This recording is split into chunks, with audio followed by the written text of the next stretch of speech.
At Aspen.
At North Wilkesboro, North Carolina, where the field is rolling out for the start of today's 400-lap race on this .625-mile racetrack. And just as the field comes all around turn number 4, the sunshine peeks through, helping warm things here.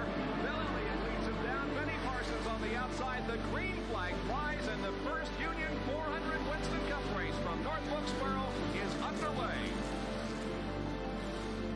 Everybody nicely through turns number 1 and 2 as Bill Elliott has the lead, and Dale Earnhardt has jumped into second position, followed by Benny Parsons and Bobby Allison.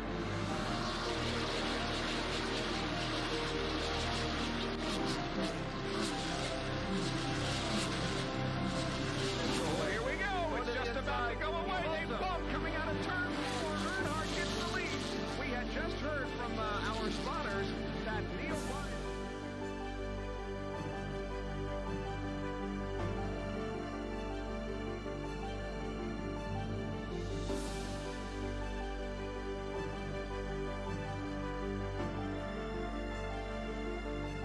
Dale Earnhardt is on his last lap. This will be his 24th career win. Dale Earnhardt wins the first Union 400 in North Wilkesboro.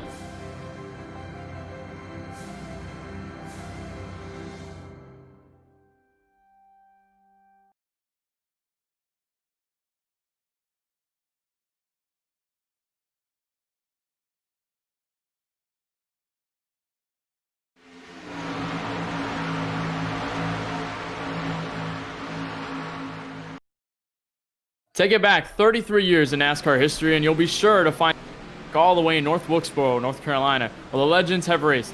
And tonight, the track is graced once again. Welcome to KBRN's retro coverage of Race 4 of the iRacing Bundren Lawn Care Series, live from North Wilkesboro Speedway in North Carolina. In classic fashion, my name is Kenneth Bueno, alongside Charlie Baier and Eli Commerford. And usually it's a trend to go back in time with the cars when we head to Darlington, but tonight we go with a throwback track being revisited, kind of like an old friend. Yeah, and you know, it is a short track, second short track we've had all season, so it's going to be an interesting one for sure. Lots of close racing, lots of action-packed racing here, so it's going to be an exciting one for sure, and I just can't wait. This is an exciting racetrack. I'm so glad it got rescanned into iRacing, so it's going to be a lot of fun up here. But definitely going to be very fun. Drivers with not too much experience here, brand new track, so it'll be interesting to see what plays all out tonight. Certainly going to be one of the most fun nights in a throwback field, especially since we haven't seen this track in a long time in NASCAR history. And of course, now that iRacing has put this track on their service, and now that we're visiting it for the first time, what is it like for these drivers to kind of visit here for the first time on the sim? Yeah, I think everyone has pretty much the same experience level since we were all here when it came out. So we all have pretty much the same amount of experience on the racetrack. So it really comes down to skill level, which I'm pretty excited to see. So it really comes down to that. So it's going to be an exciting one. Yeah, like Charlie said, it's going to come down to skill. Everyone fully bought the track when it came out. We haven't had so much time to practice on here, but they definitely have similar experience levels on this track. So it's definitely come back down to those drivers who you normally see dominating short tracks. So yeah, it'll be interesting to see who shows out tonight and who doesn't. Yeah, of course, and this is the second short track we have this season in the iRacing Bundren Lawn Care Series. Of course, 2 weeks ago we were at Richmond Raceway, which is a very, very different track from this one. Of course, this one is more worn out. This is an older track. This has sort of a different feel than Richmond, and of course, it's going to be interesting to see how these drivers manage the lines going all the way down the track, if they can kind of find some grip more higher, a couple grooves up, and we see already some drivers practicing their laps with just about 7 minutes in practice. So right now that we have some of that extra time to kill, we can get to the pre-race interviews and have some of the drivers kind of give their thoughts about this track and what they feel like going into tonight's action. And I want to mention the point standings. Boy, has that shaken up so much over the last couple of races. Blaze McKinney now has 75 points, 20 points above the second place driver, Ryan Potter, who of course had a little bit of struggles. He's fallen 20 points behind, but still in second place. Curtis Granger goes 21 points down. He is third place right now. Then there's Kilowa Hankins, Grayson Trexler, Parker White, Glenn Bundren, 33 points down. James Youngerman, JJ Hill, and Kelan Belsha, 39 points behind in your point standing top 10. And I want to ask you, Charlie, before we get into the pre-race interviews, just how much has this point standings changed? I mean, do you expect to see more shaking up when it comes to these points, or you think the guys that are showing up right now can kind of hold their ground just in this race? Yeah, and I really think the wild card tracks are the short tracks plus the super speedways. So, yeah, this is another track that'll shake up points, but it's also an opportunity for people like Blaze McKinney, who already have a pretty substantial points lead, a pretty remarkable points lead to get even further ahead. So it's a good opportunity for him, but it's also a good opportunity for these other guys who are wrecking across the start-finish line to get some points. So I think it's time for a pre-race interview. Can I go ahead here? Yeah, I think, okay, we can get to our pre-race interviews. Just about 5 minutes left in warm-up, so we'll get to that for you. And of course, I'm going to go with the man who's been dominating the past 2 weeks, and it's kind of like we continue to see him over and over and over again, just of how dominating he's been within the past couple of weeks. That is Blaze McKinney. Blaze, welcome to the KBRN studios. You got a copy with us, first of all? Yep, I got you. All right, Blaze. Well, it seems like it seems like we continue to talk about you over and over again, just how dominating you've been within the past couple of races. We saw your win at Richmond, your win at Homestead last week. What's the strategy going into North Wilkesboro? Hopefully we qualify pole, and then let's just try to pull away and win the heat race, because that's the new thing this week. We got heat races, so hopefully we can win that and start on pole. And then I feel pretty confident with the car.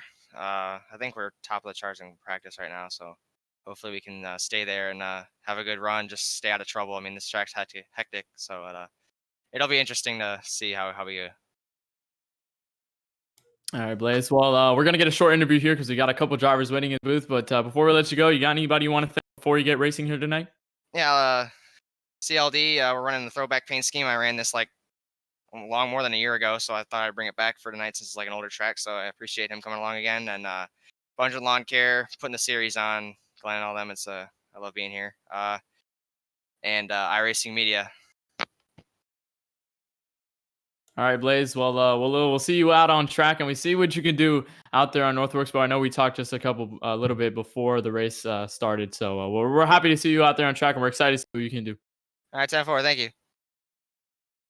Blaze McKinney, first in points right now. He is pretty much on the momentum, and he wants to continue to ride the momentum for as long as he can. I'll let Charlie go into the next interview. Before I mention that we actually have heat racing tonight, so we'll be seeing these guys kind of battle it out for some spots and go into transfer spots. Of course, everybody will make the field, But that's going to be interesting to see. So, Charlie, I'll let you have the next interview.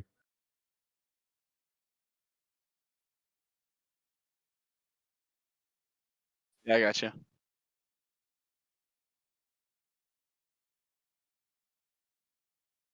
Pretty good, honestly. Gosh, I think we got a good shot at tonight. Just gotta stay alive. All right. Well, Shane, obviously you have. I see that SPG sticker on the bumper there. Obviously a new beginning for you. So, what's it like, kind of racing with the big boys now? Definitely. I feel like I got a lot more pressure for myself. Just gotta go out there and have a strong run. And yeah, I feel like I just gotta do better out there, especially with that logo on my car. All right. Well, Shane, a good-looking car out there for sure. We wish you the best of luck. But before you start the race, do you have any sponsors that you want to thank? Yeah, I definitely want to thank Evo Sim Sport, SPG, Boosted, GG bracelets, and Seth Rollins Design, really, just for doing this all together. And especially Bundren, Glenn Bundren and the Bundren Lawn Care Series. All right, Shane. We wish you the best of luck out there, and we'll see you out there on the racetrack. Yep, thank you.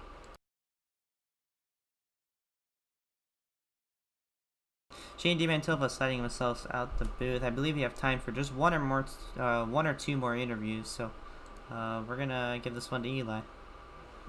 All right, let's get Glenn in here. Glenn Bundren up in the KBRN booth. You got me? Sorry, I thought please drag me in. Yes, sir, I got you. Currently 10th on the board. Not too much experience on this track, a brand new track. But what do you think? What's your plans for tonight of like running like the new track? Yeah. Yeah, hopefully in the heat races I can like finish first or second and then start up front, because if I start in the back I'm pretty screwed and they're gonna have a big wreck in the first lap. So I already know that because it's wild out there right now. It's loose. People are gonna be losing their cars. And Definitely. slick track.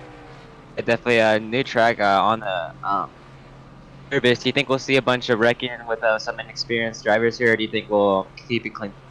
I'm hoping that we won't see any wrecks, but I have a good feeling that we'll see some good wrecks for you guys to broadcast. Definitely. Well, thanks for joining us. Before I let you go, got any sponsors? I think. Yeah, I also gotta thank the owner, Glenn Bundren, myself for Bundren Lawn Care, and Chris Little Design, he jumped on board, iRacing Media, for iRacing Media, and PPM. I thank you. Have a good race tonight. Yep, thank you.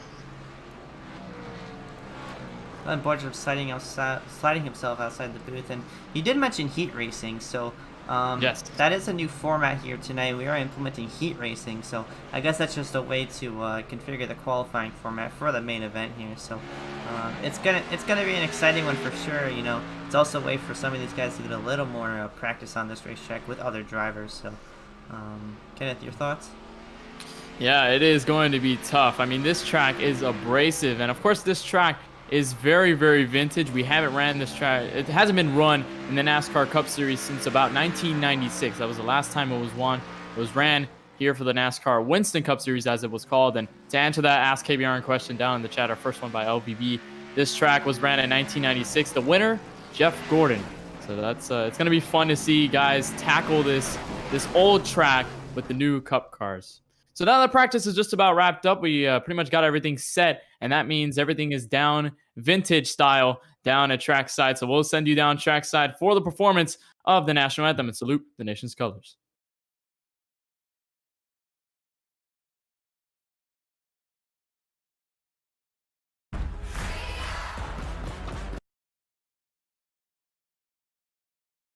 Yes, I don't think I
Back here, track side, cars just finishing up their qualifying laps, or just starting them as of right now, and we see the 28 of, I believe, Evans at the top of the board right now, but we're looking at Blaze McKinney, who was fastest in practice, that wasn't ball riding, looking to get his lap set. Yeah, and PJ Evans at the top of the board. Very interesting to see. Of course, there's still drivers getting in, and they'll try to put themselves out on the board, but PJ Evans, he had one of the most heartbreaking races last week at Homestead Miami Speedway. Of course, he was running up front. He started, I believe, on the pole of that race, and then he had a pretty good run up until the final stages of the race, where he ended up wrecking out, and then that ended up being a kind of a bad situation for him. And he's looking already to kind of go on that redemption story and possibly take a win at North Wilkesboro. As you see, Blaze McKinney, of course, he mentioned his Chris Lilly design scheme that he's running tonight, his first CLD scheme. Tonight he is running at North Wilkesboro, and he's setting his times in. We'll see where he lands. He is third right now on the board. I think he's going to stay there. No, he's not. He ends up second place right now. So pretty good run, but still about a minute and a half left in this event. So I'm pretty much excited. I know this is an old track, and I know that some official races on the circuit when it comes to these cars, but is there anything notable that you can kind of tell when it comes to these modern cars at such an old track? Yeah, it's definitely a shift, because these cars are so modern. They're so used to, I mean, there's a lot more downforce compared to, you know, the cars that ran here in '87. So it's definitely different running these new modern sleek cars on such an old racing surface, and it can definitely translate to some good racing, as we see already in like Martinsville and Richmond and all those short tracks who have pretty old pavement, but they're still racing with the new modern Cup cars. So personally, short tracks are my favorite tracks in the Cup Series. So they're exciting.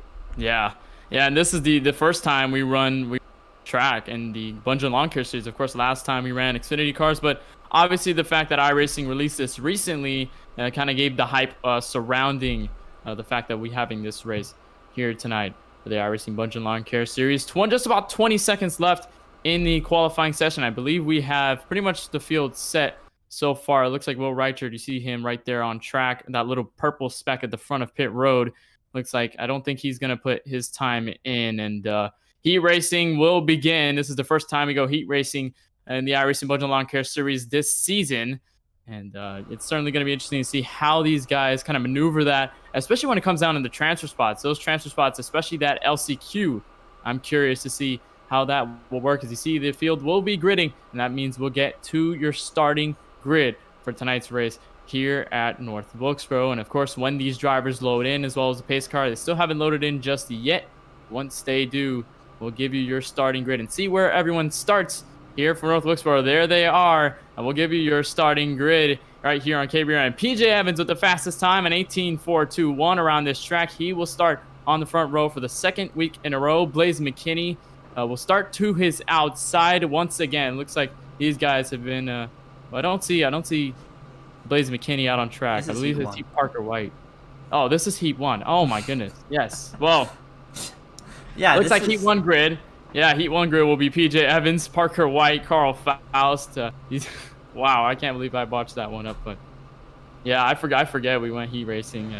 I'm kind of already used to this normal qualifying, go straight to the race setup. So yeah, so heat racing, if there's two heats, it works with every other driver. So every even number driver will start in heat number 1, and every odd number driver will start in heat number 2. So yeah, these guys are lining up for heat number 1. Looks like we got guys like Kelan Hankins, we got Joseph Costello in here, we got William Schmidt.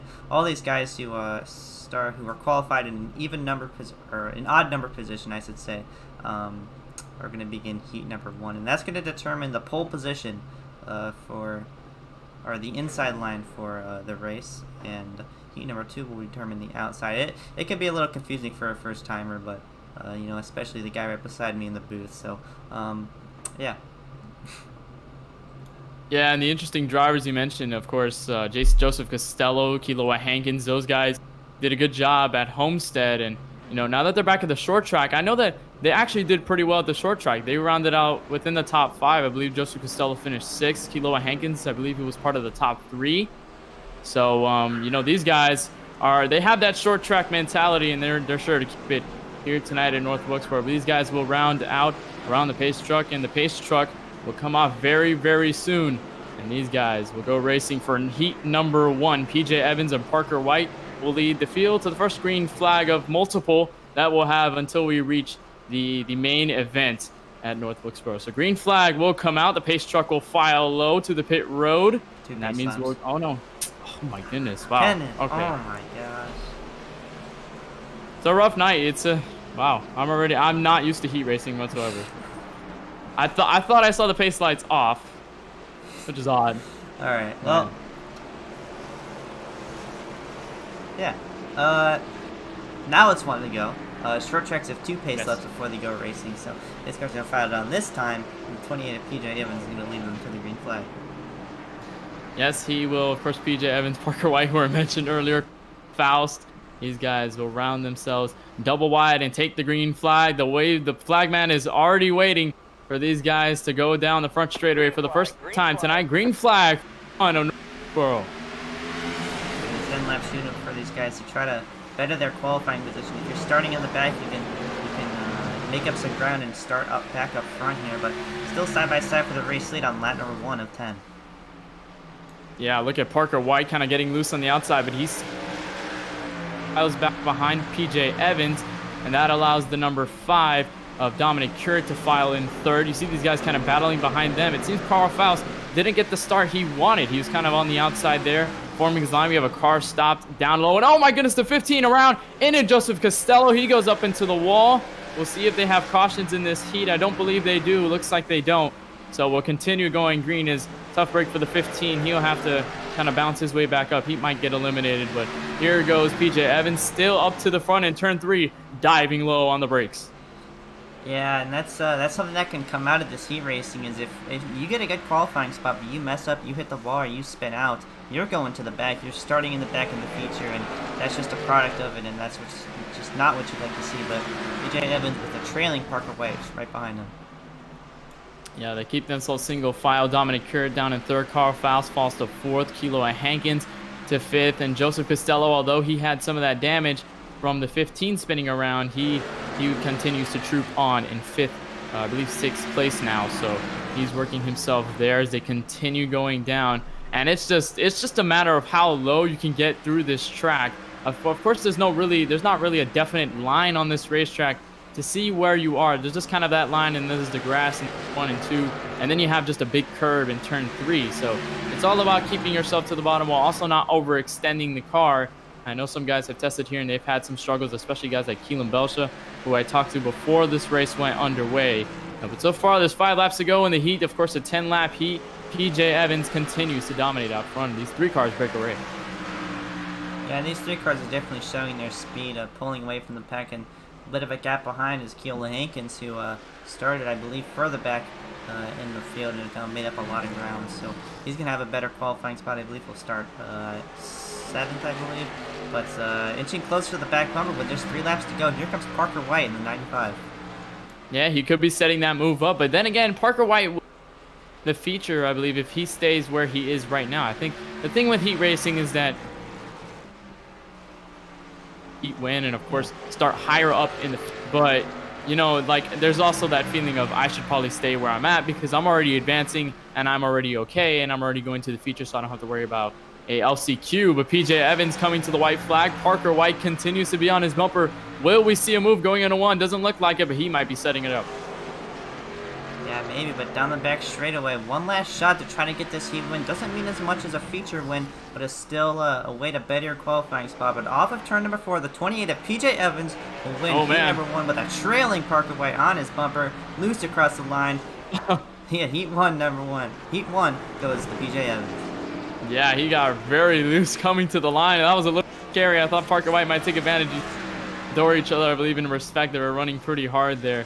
But those 2, of course, will advance. And, of course, these guys will end this heat number 1 out of a couple heats we'll have here tonight. PJ Evans, your winner in heat 1. And now they will grid for heat 2, where I mentioned I thought it was the race because Blaze McKinney was starting on the outside of row 1. But he's going to start on the inside of row 1 on the pole for the second heat. Look at JJ Hill behind, right on the outside. 5th in the Homestead race. It's cool to see him up here. Yeah, and JJ Hill has a pretty good qualifying spot, starting up second, so there's a chance. Well, right now, if the qualifying went straight to the race, he would have started 4th, but is now sitting outside, so he can either take the win or maybe fall back, so it's all a product of this heat racing. So Heat 2 about to start here, and we mentioned we appreciate all the fans in chat here, but we also have a few fans in the souvenir stand. A few people will recognize these guys, Kenneth. Yeah, Dale Jr. and Steve Myers, because Steve Myers, CEO of iRacing, and Dale, who worked with Dirty Mo Media to get this track actually on iRacing. So first, it's nice to see these guys on the souvenir. I wonder what souvenirs they have for selling. I wonder if it's cheap. Yeah. But yeah, it's kind of an Easter egg that iRacing always puts in their new tracks. So we always have to implement them into the stream. So yeah, but we got some nice looking paint schemes out here. As you see, we have a Warthog currently sitting in 3rd. That's the 6th car of Alfred Bassler. And we have the 47 car with a quarter panel number. That's Preston Cope. Obviously, Blaze McKinney with his throwback paint scheme, and some beautiful chrome paint schemes behind them. Yeah, that's Curtis Granger, and then the 18 of Kelan Belsha, and Glenn Bundren. And I know these guys really, some of these guys teams, I know they're saving it for Darlington, but this track also gives sort of a throwback vibe considering how old this track is. And we'll see how that works out. Come to see all those colors in the field. And we have an interesting car. That's an Addison Ray paint scheme. That is Anthony, I believe Anthony Bello in the. Wow. Okay. All right. But anyway, 87, the OA will.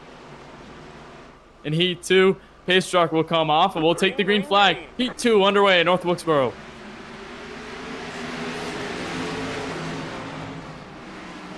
Yeah. Oh my goodness, Curtis Granger. What is that 77 car doing? But he's in the wall in the back straight. But the 08 of JJ Hill did fall behind a little bit. Oh boy. That's a tough spot for him to be in, but Blaze McKinney leads with the 6th car trailing right behind. Yeah, there's not much room on this track, and you really don't want to go all the like Curtis Granger's doing because you can really lose a lot of momentum, but here comes a battle for 2nd place now brewing between the 47 of Preston Cope and the 6 of Alfred Vasseur, who's making his 2nd start in this series. They continue side by side, but that just allows that 87 to grow the gap just a little bit more going into turn 1. And look at Glenn Bundren. He moved himself up to 4th after starting kind of near the rear of the field. And contact between the 6 and the 47. They're going to go on the round in the back straightaway. That allows Glenn Bundren and Grayson Trexler to move up into the 2nd spot. And a heartbreak for those cars. Yeah, they were battling, and I think he just got a little bit higher on the. Or I think the other car went. I think he went low, so that kind of collected the 47, and now they spin to the grass. They're going to have to find their hopes in the LCQ when we get to that point. But Glenn Bundren in 2nd. Blaze McKinney continues to lead. Grayson Trexler moves into 3rd. Curtis Granger down to 4th. And oh boy, the lap car of Will Reichert is already staking, and the 47 both making a big run through here. They're holding Glenn Bundren up in turn 3. Yeah, in a tough situation. These lap cars are side by side here, and that is a really tough spot to be in. Glenn Bundren's going to lose some time off of the corner as he navigates around the 47, but he still has the 7 to try to get around. Yeah, I don't know. They kind of went off of pit road abruptly. The 7 was involved in an incident near the back. I don't think we really saw what happened with Will Reichert out there, but he was involved. Now 4 laps to go for Blaze McKinney to walk off with his first win if he can continue to stay up front. Glenn Bundren already got past the lap car.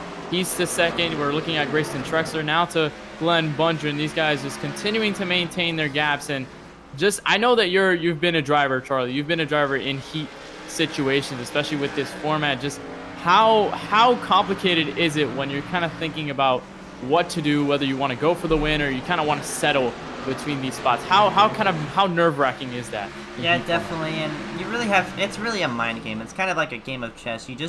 You're hoping that you make the right move, but sometimes you try to make a move, but it just goes south on you. So there's obviously a bit of conservativeness if you're trying to make it into the feature, trying to better qualifying spot, but if you want to go for it, then it's a risky move. Very risky, but Blaze McKinney is not risking anything whatsoever. He continues to lead in heat number 2. Looks like he'll carry it away with a victory in heat 2, and I think he'll start in the front row for sure once he finishes up here, and that means Glenn Bundren will start on the second row, just standing where he is, and then Grayson Trexler. JJ Hill slides to fourth with Curtis Granger, but Blaze McKinney takes the win in heat number 2. He'll start on the front row come the feature time. Yeah, and Glenn Bundren scored the second place spot. No, they're wrecking across the line. Big jump across the start-finish line. But Glenn Bundren did finish himself in second place. Grayson Trexler just made it into the podium position. Shane DiMantova there as well. Curtis Granger.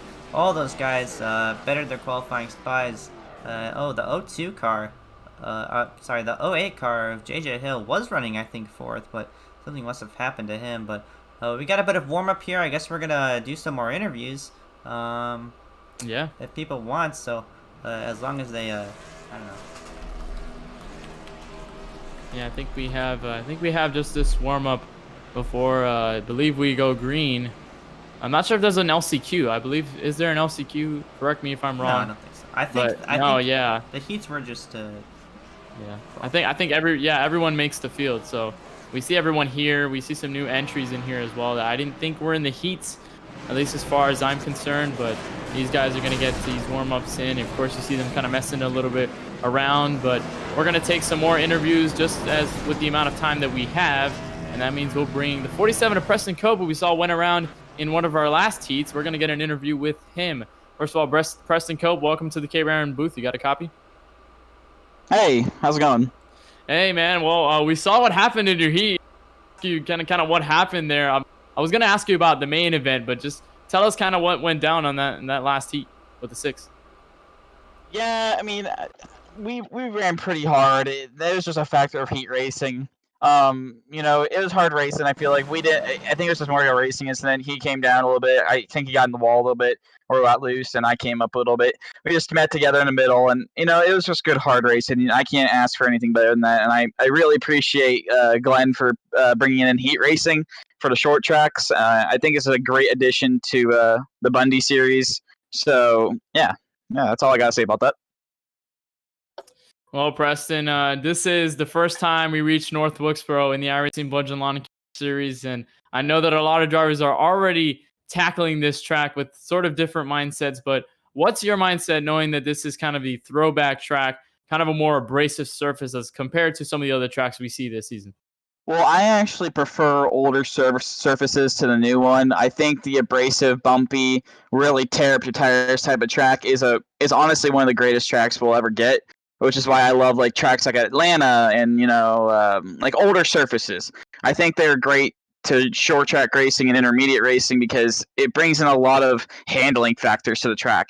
So when we race here, I think we're going to tackle this pretty strong. I think we're going to be a little aggressive on the start since we are going to be starting the back. But I think once we move up forward and start passing people, we'll try and get there towards the front. I'm trying to get my first win.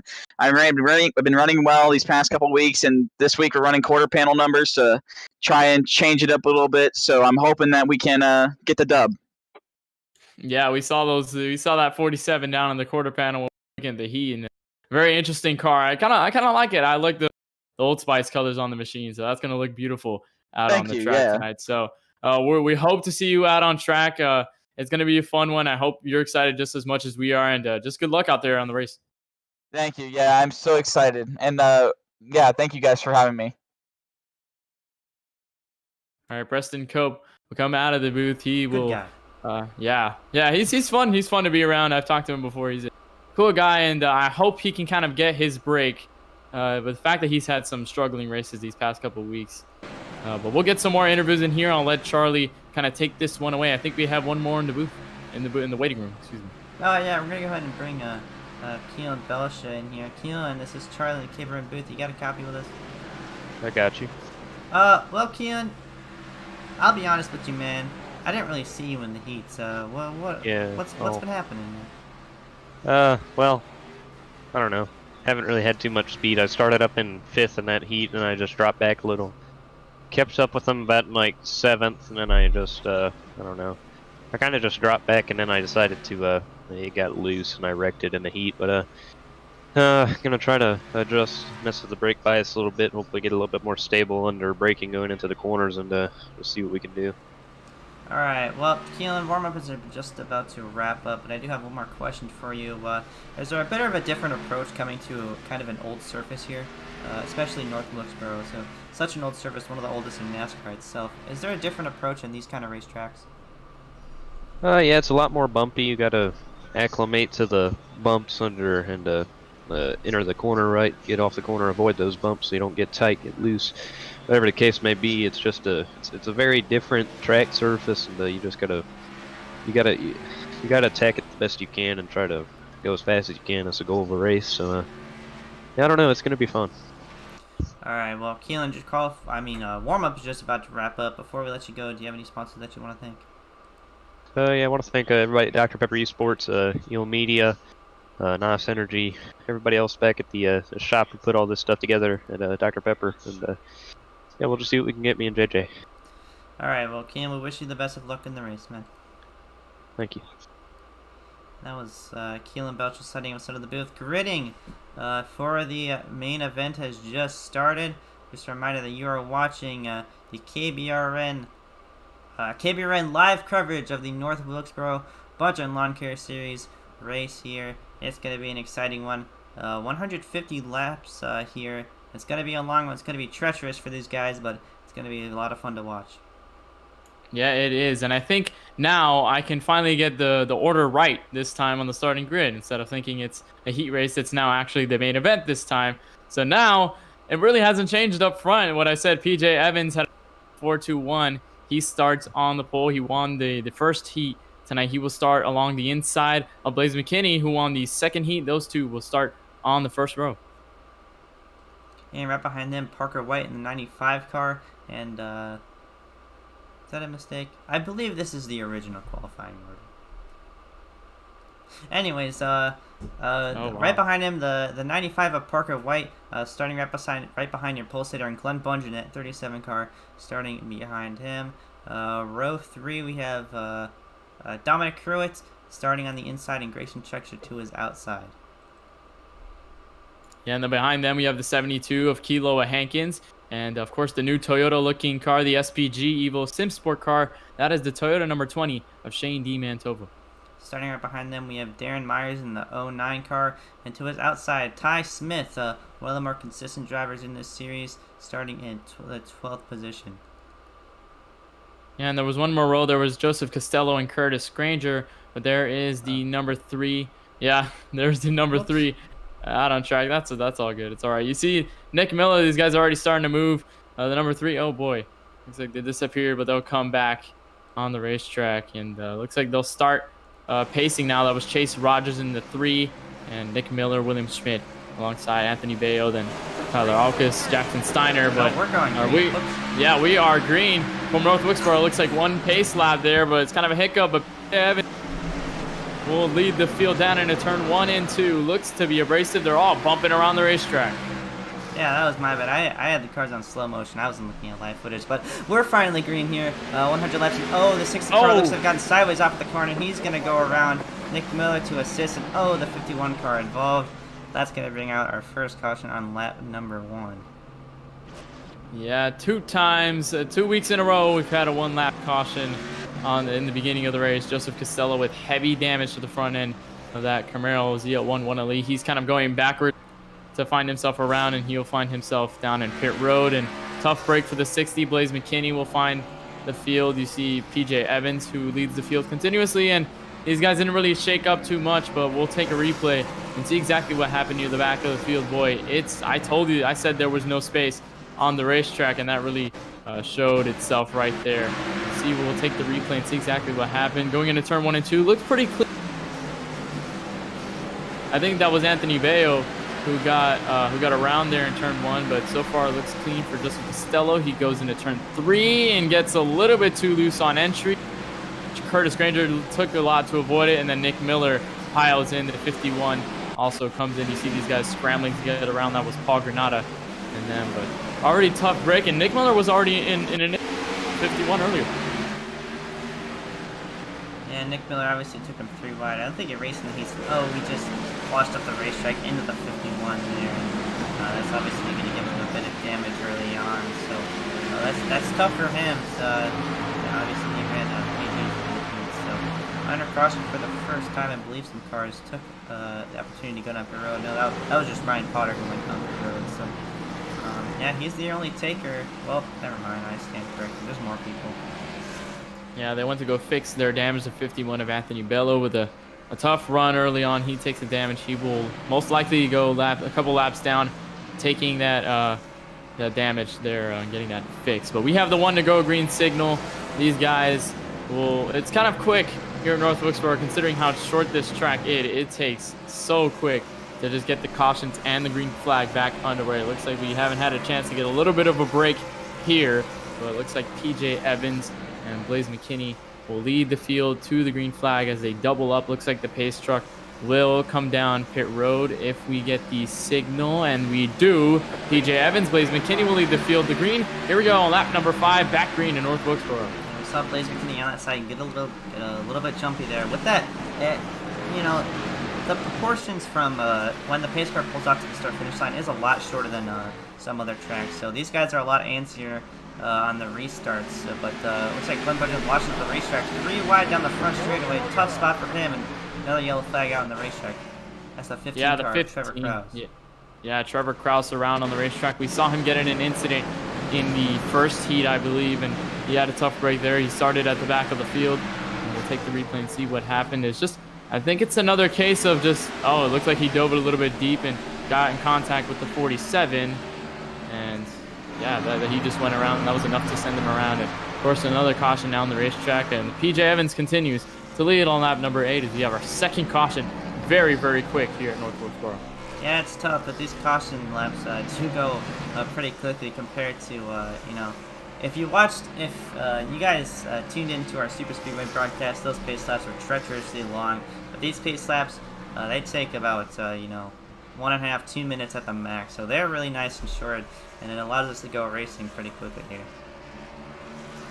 Yeah, it is very, very quick here at this super, super short track, and we'll see how the pace truck handles this one this time. I'm not sure whether we're going to go time by. No, it looks like we'll go another lap under yellow, but if you're down in the YouTube chat and you want to join the conversation, so using hashtag AskKBRN, you can use any question you want. Just use hashtag AskKBRN, and with your question following that, and we'll be sure to answer that. It could be about us in general, about the race, what we broadcast in our services, or just about anything in general. We'll be sure to answer that down in the YouTube chat. Sort of a way for us to get interactive with the YouTube chat, so they're not too bored and they can keep themselves entertained as long as we are in the booth. Looks like drivers going down pit road. Jay Evans follows down pit road. Actually, never mind. Blaze Parker White. Looks like the rest of the field kind of stays out. Interesting call. Yeah, that's pretty odd.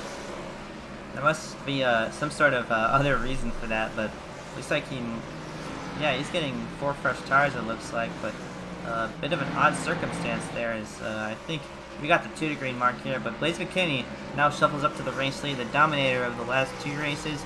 He's back up front, and he could go for 3 in a row in the Bundren Lawn Care Series.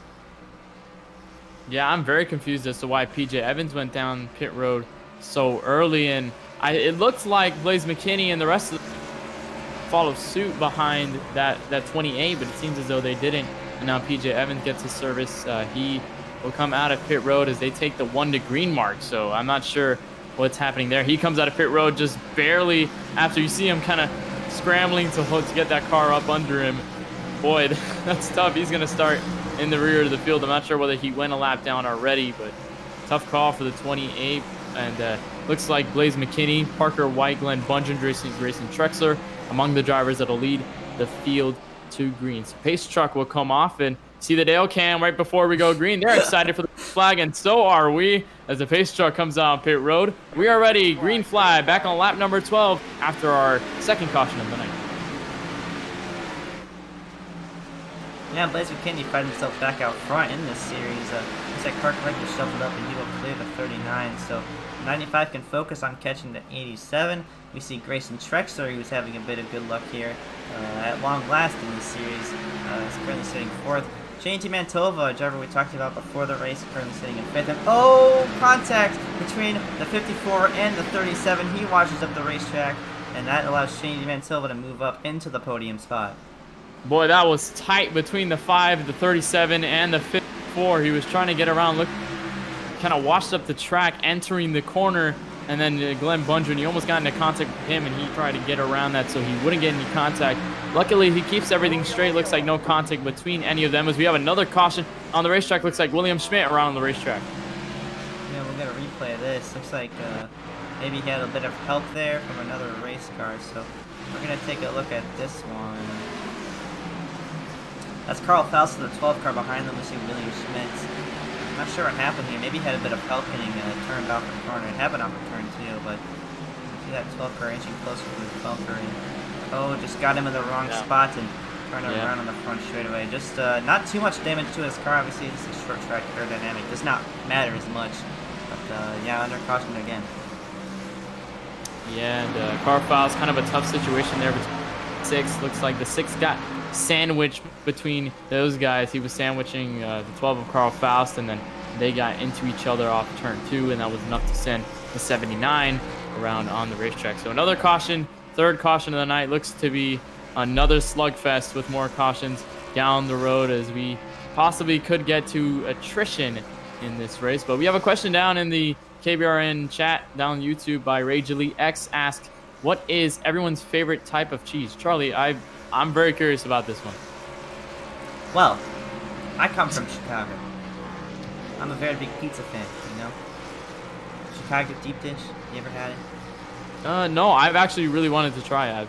Yeah, that probably the best kind of pizza I ever made. So obviously cheese is on pizza. I'm gonna have to go with mozzarella. Easy answer. Mozzarella. Mozzarella's good. I really like mozzarella. In terms of cheese, man, boy, there's a lot of cheese, different types of cheese. Yeah. Man, I've never really thought about this question. I mean, I've never been really asked what my favorite type of cheese is, but I'd probably say, boy, my goodness, I'm not a big cheese person, right? No, I'm not really a big cheese person. I mean, cheddar, good. You ever had cheese sticks? Yeah, I think. Is that a thing? No, I've actually never had cheese sticks. Really? No, never. Maybe it's just a Midwest mozzarella sticks are great though. I love mozzarella sticks. Those are always nice to have, like, as a little appetizer in restaurants. But I'm looking at this. There's a lot of cheeses out there. Yeah, if you ever go to Wisconsin, if you ever make your way up there, I don't know what reason you would go to Wisconsin, well, since you live all the way down in Florida. But if you ever go to Wisconsin, if you ever go to the Wisconsin State Fair, or just in general, cheese is a big thing. It is surprising. Yeah. But Yeah, anyways, I had a test once in school where they kind of sent us it was an article about the cheese in Wisconsin and how they make it. So I had to kind of endure a couple hours with that art. But enough about cheese. We are ready to go back green on the racetrack. Blaze McKinney and Parker White will leading the field to green at North Wilkesboro. And hope the fans like some cheese. I hope Dale likes cheese. Down in the souvenir. Look at the Dale can before we do green once again. Yeah, they are cheesing. Yeah, they are cheesing, and of course they maintain excited about this race right now. But so far, green. The third caution tonight, Blaze McKinney. Parker White leads the field of green going into turn 1. They are scrambling behind them. Yeah, and a lot of those cars looking like modifies back there. I think this car just modifies at one point, so it's kind of fitting. But Blaze McKinney leads him back on lap number 20. And Parker White still behind. Dominic Caruet moved himself into the top 5 after a bit of a mishap between the 54 and the 37. So he moved himself into the top 5, looking at a pretty good position. Yeah, Dominic Caruet with a good run here tonight, third. But of course, there's still a long race left. Glenn Bundren, you saw just a couple laps earlier, tried getting to the Tova. Looks like he kind of lost it just a little bit, and now he's falling back behind Kilo Hankins, who falls to the outside, and he'll make the move. You see Darren Myers, Will Reichard making their moves behind them, as a lot of these guys who were involved in some of the incidents early in this running. But I think we're starting to get a little bit of a taste of what that green flag run looks like, as Blaze McKinney, Parker White, Dominic Caruet breakaway from the field once again, lap 23. Anyways, Kelan Hankins moved himself into the top 5. Oh no! Oh no! Oh, I jinxed him there, but he goes around boy. out of turn number 2. Contact with Glenn Bundren. Oh man, I can't believe I said that. Oh my goodness, as soon as you said that, he gets tagged by the league owner himself, and it goes around on the back straightaway. It looks to be not much significant kind of fenders flared, especially near the back bumper, and we were talking about him just as they were coming into turn 1 and 2. And looks like Bundren goes a little bit too low and just sends Kilo Hankins down to the bottom. He spins a little bit. Not too much damage between those guys. Oh, man. Yeah, it's kind of a repeat with what we saw with, I believe, the 79 and I think the 16. So, not too much damage. Obviously, I mentioned in that wreck also, aerodynamics do not matter as much. So, you can get a pretty good amount of damage and still be contending for the win. But, wow, I jinxed him there. Oh, man, we have had our struggles here tonight in the KBRN booth, and I happen to be one of them. I'm kind of interested in where the pit cycle will happen. Of course, it's 150 laps, but of course these guys will have to take tires and fuel to make it to the end of this run, and I'm curious to see whether it'll shake out the same way it did at Richmond, because I know that Blaze McKinney was commanding the field at Richmond, and pretty much he told us on the interview after the race that whatever he did, the field would do the same thing as him. If he wanted to stay out, they would stay out behind him, and if he would pit, they would go down with him. So it's interesting to see where these guys will come in terms of pit strategy. But of course, with the amount of cautions we have here, it's good enough so that you can save some fuel for later in the run. If we having a longer green flag run, we could see that potentially go into the factors on how this race will be decided. But lap number 26, these guys will continue to file themselves around North Wilkesboro. I don't think we're going to have enough time to do anything else besides go green. As you see the 51 of Matthew Bale continuously going down pit road. He's getting his damage fixed, looks like once at a time. And you see these guys behind there. Preston Cope, who we mentioned earlier, not having a good night so far. You see the damage on his Chevy Camaro ZL1 and PJ Evans, who fell back to the field. We haven't seen him kind of come back into the front of this field ever since, really. Yeah, and some rear end damage to that car. You must have gotten involved in something back there. So, obviously from the lead, took a pit stop, coming to the green flag almost. I think that was at the 2 to green mark, or coming to the 1 to green mark. So, yeah, a bit of damage to that car. So, tough to see after he took the pole and was leading some laps out here. And he was leading some laps, and of course he started on the pole with the fastest time. So it's going to be hard to see whether he can work himself back up. I think he's just kind of keeping himself behind there, but it is so hard to gain positions when there's so many drivers around you doing so many different things, trying so many different lines around this track to gain every advantage. And then of course that can contribute to the cautions that we've seen so far here tonight. Coming to lap 30, Blaze McKinney, Parker White stays to the front row, Shane D. Mantova, Dominic Curate around row number 2, and they've kind of maintained themselves pretty much ever since the couple cautions came out. The green flag will come back out. Blaze McKinney will lead the field as he gets a good jump going into turn 1. A good jump indeed, but obviously not done yet. Or Parker White is not done yet, at least for the time being. He fell back a little bit. But Shane D. Mantova, we interviewed him before the race, like I said before. He's moved himself up into the podium position. Here comes Dominic Curate, and we saw Grayson Chuckster with a mishap earlier. He's back in the top 5. Yeah, Shane D. Mantova. I want to talk, there's a crash in the back. Boy, huge pile up. Joseph. Looks like Preston Cope is involved as well. Kelan Belsha. Looks to be James Hill, and I think Curtis Granger. Oh boy, that was a huge pileup. I was just about to talk about Shane D. Mantova and the recent goings between him and his new. I mean, I can still talk about. It's more obvious to talk about what happened in this rear portion of the field. So we'll look at the replay. Looks like the 25 gets loose up into the 47. They go around. They come down into Paul Granada. Joseph Costello. Looks like Nick Miller also with damage. He kind of comes away with some damage. Curtis Granger, William Schmidt. Going to take a better look and see exactly what went down there. And yeah, just gets into the 47 and they send them around. That's an entire field behind them. Yeah, some cars just squeezing through. You saw the 79 there, who got caught up in it, but the 72 who just barely squeezed through that one. That was, we'll go on board with him and see his point of view in this one.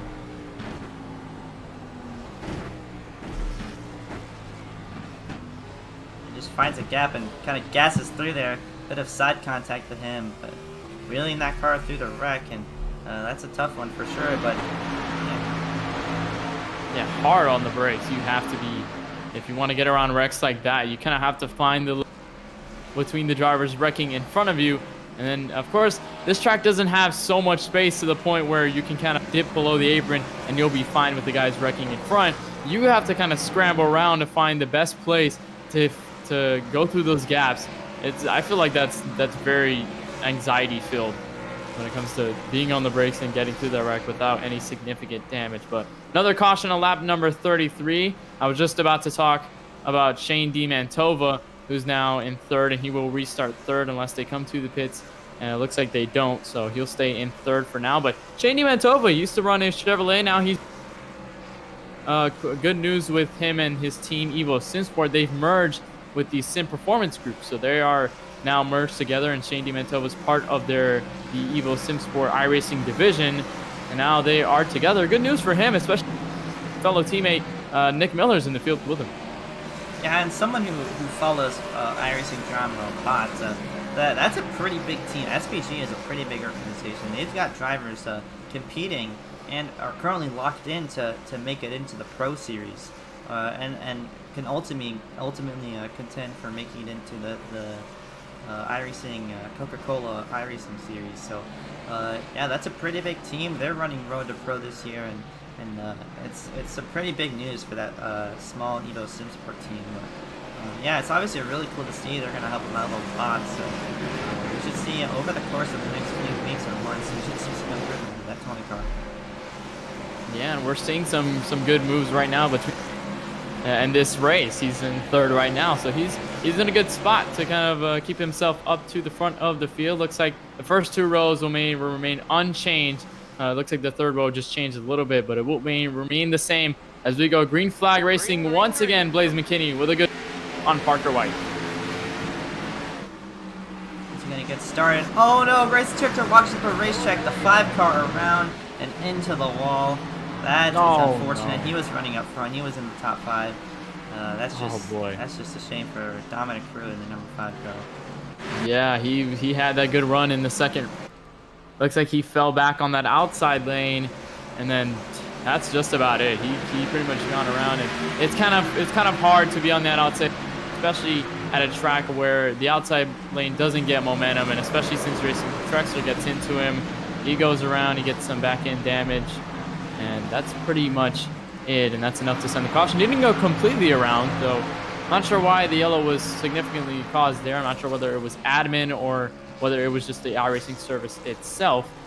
So not sure what happened there. You look at Grayson Trexler, who was involved in that incident, and we're going to take another caveat, or ask in the chat by LVB. She says, so do either of you guys have jobs outside of your exceptional iRacing broadcasting commentary? Charlie, I think you're willing to answer this one first. Well, I know who asked that question, and well, I started my first ever job today. So that's exciting. Wow. What about you, Kenneth? Well, I mean, I don't really have a job outside of this, but I'm hoping this will be my job very soon. I'm already studying in college to go for this type of field and in the broadcasting, and I have so much fun doing this on KBRN and commentary for iRacing, and I have a lot of fun doing it, and I hope to continue to have fun onto my adult life and having my career. So I don't have a job outside, but hopefully this will be my job come the next couple of years into the future. So that's gonna be fun. I'm nervous and excited. And a quick congratulations to you, obviously going to college. Thank you. Florida International University for, I believe, yeah, you said the broadcasting field, right? Yes, broadcasting. Thank you. Very proud of you. We're all proud of you. So yeah, this field is a lot of fun. So it's gonna be exciting for sure. Back over here in Illinois, I started a job today. I work in produce. Wow. At a grocery store. I mean, it could be interesting there down in the produce section. I mean, you gain. Maybe you can try some. Maybe you can get some new foods to try if you've probably been looking at a certain food down in the aisle. I can already tell you that's a lot more fun than working anywhere else in a grocery store. Especially when you process foods and you cut up celery, you go straight out, you wheel carts out, you answer questions for people. So, I mean, yeah, it has its benefits. but it is a grocery store shop. Yeah, and while you're there, if somebody asks you a question, you can always ask them to tune into K1 Racing Network's coverage every Monday. True? Yeah, it is true, very true, and you can kind of get some new people to have some fun down in the stream. But another caution here on lap number 41. Of course, Blaze McKinney continues to lead the field. It is hard to go on commercial break here at North Wilkesboro, considering how quick these cautions come and go, especially down in the field. But we're going single file, restarting this. Blaze McKinney, huge jump. Looks like nobody's going to catch him in turn 1. Yeah, and single fire restarts, because we did get a caution right off the bat on the restart. So single fire restarts are implemented in that case. So obviously a bit more organized, but also a bit more spread out as Blaze McKinney pulls a 3/10 lead. The 3/10 lead is important for Blaze McKinney. They're battling behind a couple of drivers. There's Will Reichert. I believe these guys are lap cars. Darren Meyer. There's PJ Evans, who I'm not sure whether he's a lap down on the racetrack, but he's down there between these couple of drivers, and I think he's trying to work himself to the comeback to go to the front of the field. You see Kiloa Hankins, who was turned just a couple laps earlier. Preston Cope. Boy, after these cautions, that just pretty much behind the top 4 and the top 3, it has been insane to see how those guys have shuffled up. Yeah, shuffling like a deck of cards at Grandma Poker Night. So, yeah, lots of shuffling back there, lots of position change-up, but the top 5, for the most part, is staying pretty stale, like a liquid bag of chips. Sorry, too many puns on this podcast. But, yeah, you see PJ Evans, who's knocking on the door for 4th place, squeezes under the 7 of Will Reichert. Oh. A pretty terrific move, but also pretty risky, but he's breaking back into the top 5, looking for more. Yeah, and it wasn't really harmful for him. Now he's to the back bumper. Not too bad of a move to make. The risk and the reward has definitely been there, and that reward is 3rd place. Oh, so loose off of turn 2 down to the white line. He's going to take a low and dip down for 3rd place. They're battling at the line behind, but Parker White have separated themselves from practically the rest of the field. Yeah, and an aggressive driving for sure out of that 28. He knows he's fast, he knows he has the speed, and he knows that he could be faster, but we got another caution out on the racetrack, it seems like. Yeah, another yellow. We're trying to see what happened there. It looks like the 17 of Jackson Steiner has damage. I think that was Anthony Bayo, and looks like the 3 of... Yeah, the 3 kind of got into there. Yeah, look at the damage. 3 car. I'm going to take some look and see exactly what went down there. Going into turn 1 and 2. Looks like it seems pretty clean through there. Not sure if it happened in front of him or if it happened right where he was. Doesn't look to be too much. I think he was just kind of running his own race. I'm actually never mind. Trevor Krause gets around and on the front stretch, and then he gets piled in by the 3. Trevor Krause already, who was involved in trouble already through this race, looks like he was involved again. I'm not sure whether he might have had some help around there or whether it was just a form of, oh boy, that was 3 wide action. Looks like he wasn't anticipating it and gets into the 77 and goes down to the inside wall, and that'll hurt a lot. And we had some takers on pit road. Sorry we missed it for you guys there, but Blaze McKinney, Parker White, Shanty Mantilva, Ty Smith, Dominic Curate, oh maybe not Dominic, but a lot of these guys on pit road. Here goes PJ Evans another time. So lots of shuffling for sure. Sorry we missed that for you guys. We were looking at a replay, but Will Reichert in that 7 car with Preston Cope. 2 guys who were getting lots of spots, also 3 guys with Kiloa Hankins behind them. Those 2 guys were getting a lot of spots, and now's their opportunity. But we're about 33% of the way through this race, going 3rd. So yeah, we're gonna, those front guys did pit, and they shuffled back. Looks like the 87 of Blaze McKinney is 13th right now. So fresher tires, we're gonna have to see them try to slice their way through the field. Yeah, and fresher tires, it doesn't play as big of a factor. Homestead, in places like Homestead, the tires is huge at that track, and the guys on new tires pretty much dominate the guys on the older tires, and those guys get a little bit more slippery on this track with the older tires and the tires that are worn out. But Blaze McKinney, basically what he said last time at Richmond when he won, about everyone pitting with him, was pretty much thrown out the window. It looks like Parker White was the only one who stuck to that statement. He went down to pit road alongside him, and then that pretty much shuffles the field, and that means the 7 of Will Reichert to the race lead. And Preston Cope had a tough run early in the run, but now he's starting on the outside row, or possibly just behind him if we go single file.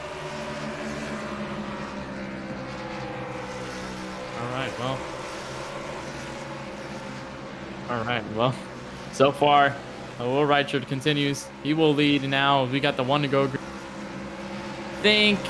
I believe we're going single file restarts this time again. Looks like 2 wide restarts was a little bit chaotic. So we'll go single file once again. We had that. So I don't think I'm very surprised to see this happen at North Wilkesboro, but looks like the pace truck will come down pit road. Will Reichard, Preston Cope, and the rest of them will lead them to the green flag on lap 53. 33% done in this race. Still a long way to go in the green 53. Give it to Will Reichard.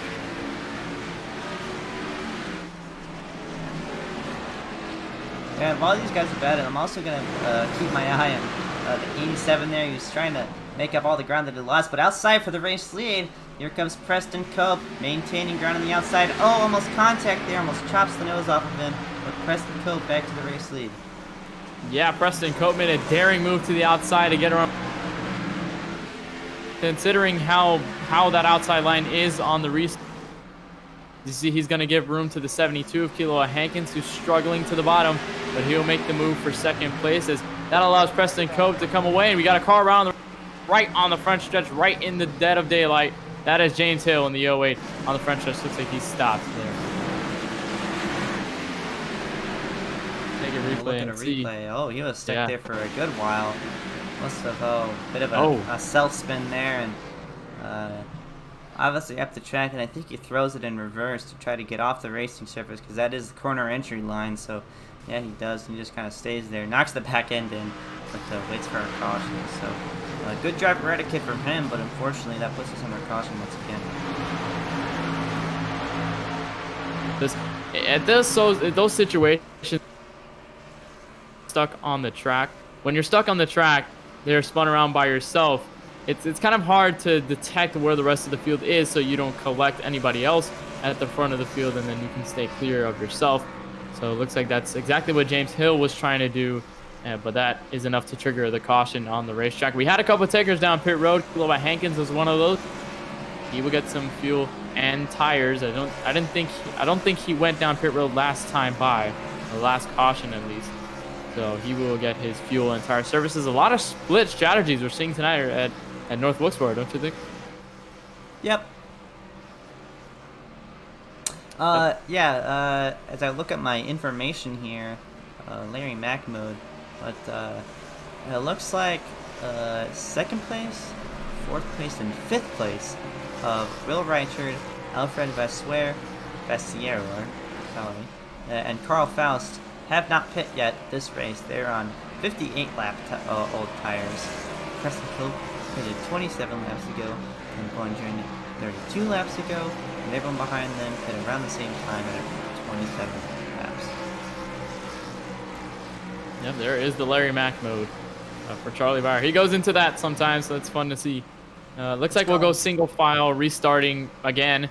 This time on lap 59, I'm not sure whether the pace truck lights are out. No, they are not, so I think they're just kind of setting themselves up for what the restart will look like. And Preston Cope, his first views of the front. We got another Dale Cam. Here's the Dale Cam. Dale Jr. and Steve Myers continuing to wave their hands up. You think they're getting tired? Probably. Yeah, I mean, their hands are up, so they're gonna have their hands up for 150 laps, but oh my goodness. Yeah. And it's fun to see Dale and Steve Myers out.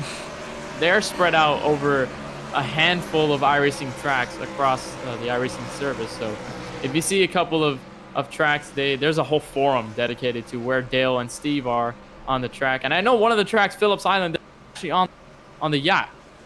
So yeah.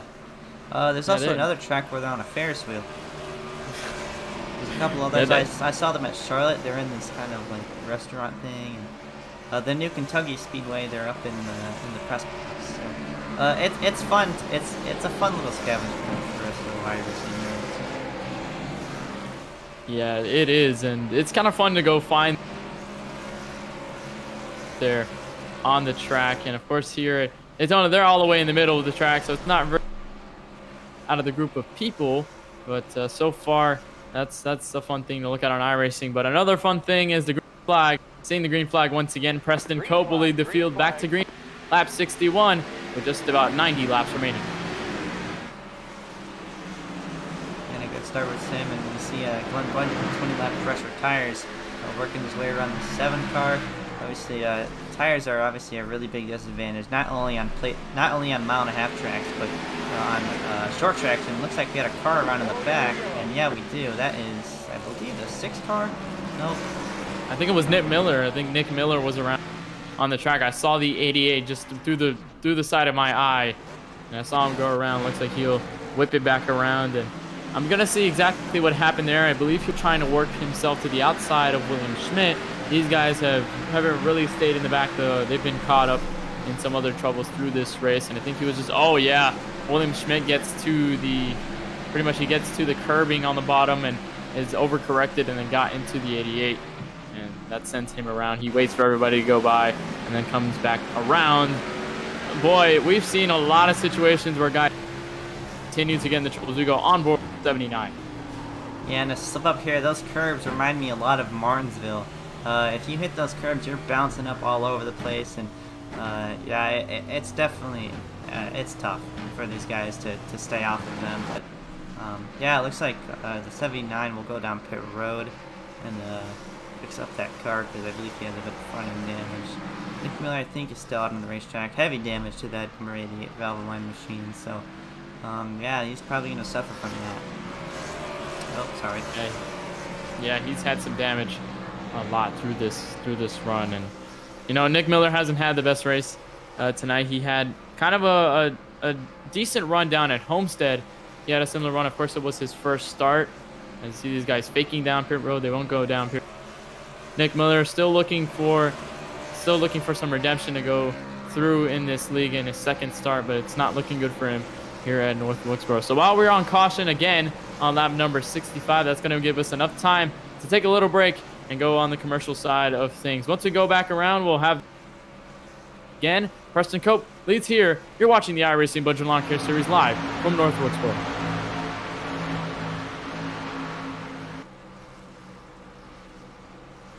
Whoops.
Thank you for watching the Bundren Lawn Care Series on the KBRN Network. We'd like to thank our sponsor really quickly. We have EL Media, obviously iRacing for the service, EL Media, graphic design, Super Mix, concrete blocking to your pleasure here.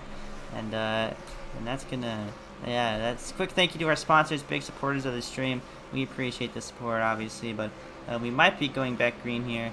Commercial break can be pretty confusing as, oh, yeah, we are going back green, but bit of a checkup there, forced by the 47 car. The 7 car got into his back end a little bit. A bit of damage there, but Glenn Bundren, here he comes. Yeah, Glenn Bundren looking to charge on the 4. Will Reichard, who had a little bit of a struggle trying to anticipate what was going to happen on the restart. But look at Blaze McKinney. He fell to the back of the field on that pit stop. Now he's back to the top 4. He's looking into the podium position under that 7 car. Yeah, and here it comes, but also like a shark in the water Jaws movie kind of thing. Here comes Blaze McKinney on the 87 car, made up a lot of ground within those last 2 cautions, but the car behind them, Parker White, also making up a lot of ground. So here comes Blaze McKinney, lots of less laps on those tires, so he's going to make a charge to the front with his teammate, Preston Cope. Well, you've been good with the punts today, but there goes Blaze McKinney to the bottom of the racetrack, looking under the 7 spot. Looks like the 37 will just let him by. Still a long time left to go in this race, so he's not going to pretty much dwell on that too much. But looks like the 87 has a little bit of ground to make up to come to the 47, who's now kind of taking advantage of the guys behind him and has now opened up that lead to just a couple tenths of a second. You see those three pretty much broke away from the rest of the field after Will Reichard. He is now under pressure from the 95 of Parker White, and these guys are pretty much battling coming off the turn 4. It is all Preston Cope to the front of the field. Yeah, another yellow flag on the racetrack. We're going to have to see. Oh boy. Guess what happened there. We can find what happened there. Yeah, we haven't gone a long run without a yellow. We've just had a couple laps of green. It looks a little hopeful, and then yellow comes out. So it has been tough here at North Wilkesboro. We're trying to see what exactly happened, but I don't think we have that just yet. We're going to try to get the replay. Of course, these guys have damage, but most of the damage has come from a lot of the incidents that's happened earlier in the race, not really from what has happened right now, especially. We'll take a look. We'll see Joseph Costello. Oh, there goes Ty Smith up into the 77. Doesn't look like that's enough to bring the yellow. It seems the yellow already came in contact, so that definitely wasn't in their area at all. I think I saw someone down the grass. No, that was the 51. I think he goes around by himself off of turn 2, and he goes around for just a couple of... He's been around a couple of times today. It looks like Jackson Steiner gave him some help on the way. Yeah, and almost close contact with that 6 car there. He just barely squeezed by, as we saw. So a close call for him as we go on board with him. And, oh, just over... That 51 just overcorrected just in time for him to just slip by. So with this caution, this reels the field, this bunches the field back together, and Blaze McKinney is now back in it for the race lead. As I think we just approached halfway through this race. Yeah, and if you're the 47 of Preston Cove, you must be all the way up to that 87, and then that's pretty much, and it's pretty much been diminished after this caution. So it's already been tough for that 47. He's had to kind of climb some mountains to get away, and I know he's pretty much hungry to get that first win in the iRacing Bundren Lawn Care Series, but now he's going to have to fend off his friend and I believe fellow teammate in the 87 of Blaze McKinney, and I'm going to see exactly what happened here. I think we have some developing news on the racetrack. Glenn Bundren says he's setting up a bounty for Blaze McKinney himself, and he says that it looks like if Blaze McKinney wins the race, he's going to put a $5 bounty on him next week for whoever can beat Blaze McKinney. So interesting stuff we're seeing here in the Bundren Lawn Care Chase Elliott scenario in the Truck Series. How exciting could that be here in the Bundren Lawn Care? Yep. Yeah, it'll be super interesting to see what happened. And oh my goodness, that's gonna be fun. $5. I'm surprised to see if anyone else tries to challenge the 87. I think Preston Cope could take that challenge because right now he's up in front and he's been able to he kind of knows Blaze McKinney, so he can find a way around him so far. You're looking at Parker White on the racetrack right now. 5, he has some front end damage, but still not affected to that 95. He's able to keep himself in 3rd. You see Carl Faust. There's been an incident. He had a pretty clean car. Then there's Paul Granata. To the 99 of Brian Potter, who has a deficit in the point standings. He's 20 points behind the second place car in Blaze McKinney, the points leader. So that is going to be interesting. Ryan Potter's had a quiet night, but he's worked himself into this top 10. Green flag will come out once again. Lap number 79. Or not sure how many restarts we've had here tonight. Been enough to kind of hinder this race. Green flag is back out. Preston Cope and Blaze McKinney following right behind. He's going to look closely on that 47's back bumper from the next couple laps.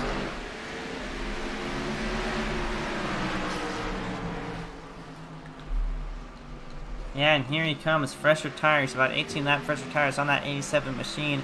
Looks like he almost got into the wall there, and another yellow flag onto the racetrack. And oh, the 6 car, after the yellow flag came out, gets knocked into the inside wall, but that obviously didn't bring the yellow out. That was after.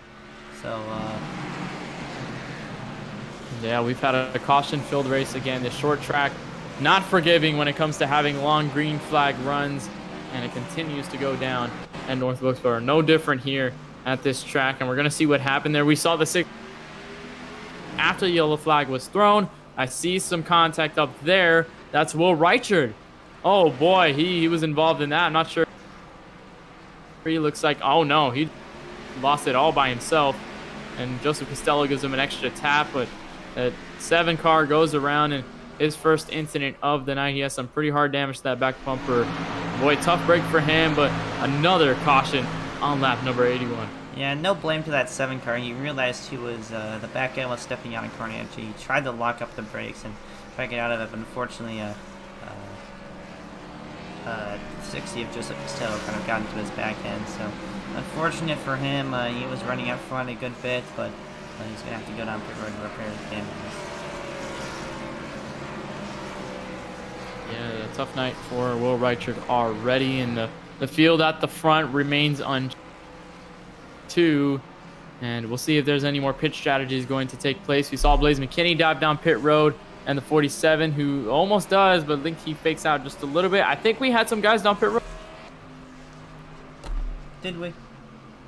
I'm not sure. I'm looking down there. It looks like we don't. I'm not sure. I didn't see anyone down pit road. It was just a big gap, the 47 and Blaze, that I couldn't see whether Blaze down pit road or whether he was kind of laying back. But it looks like he's just laying back on the track. That camera gave a little bit of a weird look there. I thought they kind of went down pit road, but it looks like they didn't. So let's look back at the Dale cam, see if they're still raising their arms up in excitement for this race. Although it's been caution filled, we're going to take a look at the cam and see what's going on with them. Huh. Hold on. Okay. Hold on. Yeah, looks like we'll have the Dale cam soon enough for you Yes, right put his now. clothes back on. There we go. Yeah, there we go. Dale Jr., Steve Myers, looking high and mighty right there on the souvenir side. I think, have they sold anything? I don't see anybody up there. Yeah, I got a t-shirt from them earlier. Yeah, I see an iRacing t-shirt. I think I wonder if that's on sale for them. They're still happy to see these guys at North Wilkesboro. And a little bit of background at North Wilkesboro on iRacing was just about a month ago, a couple of weeks ago, by Dirty Mo Media. Of course, Dale Jr. was a part of the development to bring that track back to iRacing, and they had been in talks about it for a couple of months before they finally decided to scan the track in its entirety. They actually cleaned up the track a little bit in its state because it was just a little bit in a tough state after it hasn't been run in a numerous amount of years since 2011, since its closure in 2011. And after that, they kind of cleaned up the track, and then they had it scanned, and it was good enough to scan to put onto the iRacing service. So iRacing continues to add new stuff for the people at iRacing and all the sim drivers to enjoy. And of course, they've also added the 87 NASCAR stock cars, so that's also fun. But right now, we are running the stock cars, and they will go green lap 85. Preston Cope, Blaze McKinney, Parker White, Carl Fowles speaks into the top 5 on the first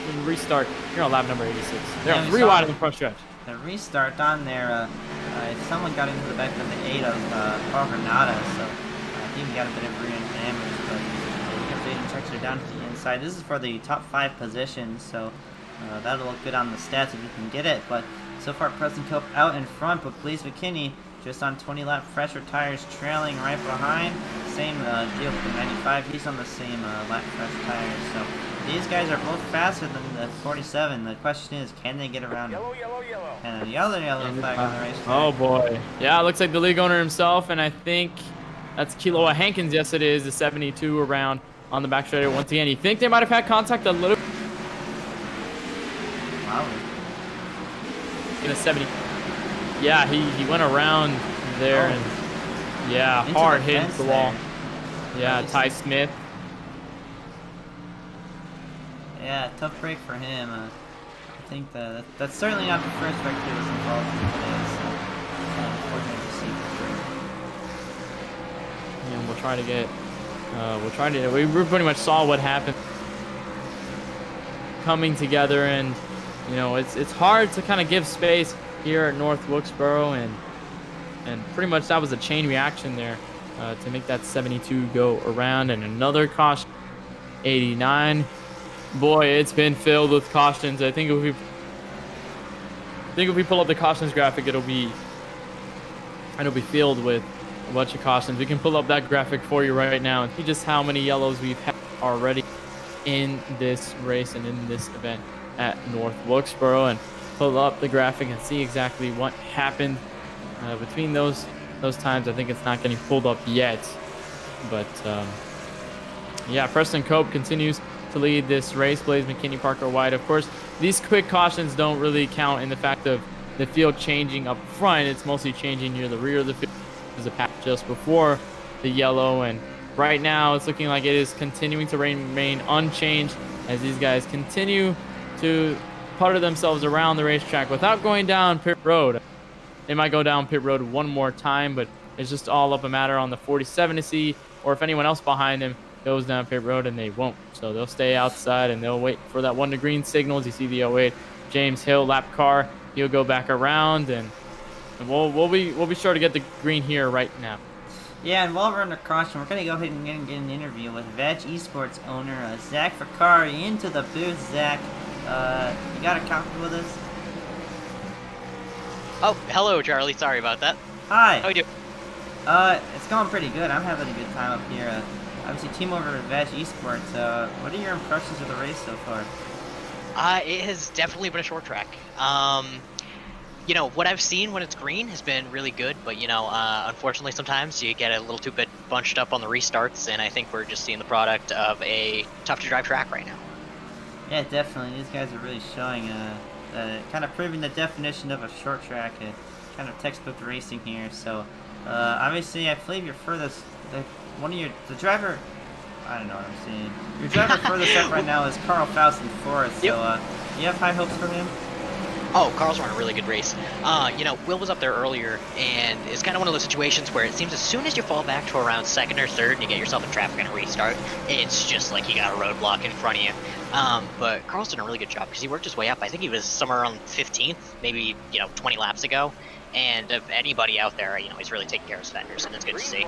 Yeah, definitely. We're Green Flag Racing right now. We appreciate you hopping in the booth. Let's see you later. That was Zach Vicari. Sorry I had to cut the interview short because you were green, but we appreciate him stopping by. Good guy, good personality, obviously a team owner. But back onto the racetrack here. Preston Cope leads them, and you're under yellow once again.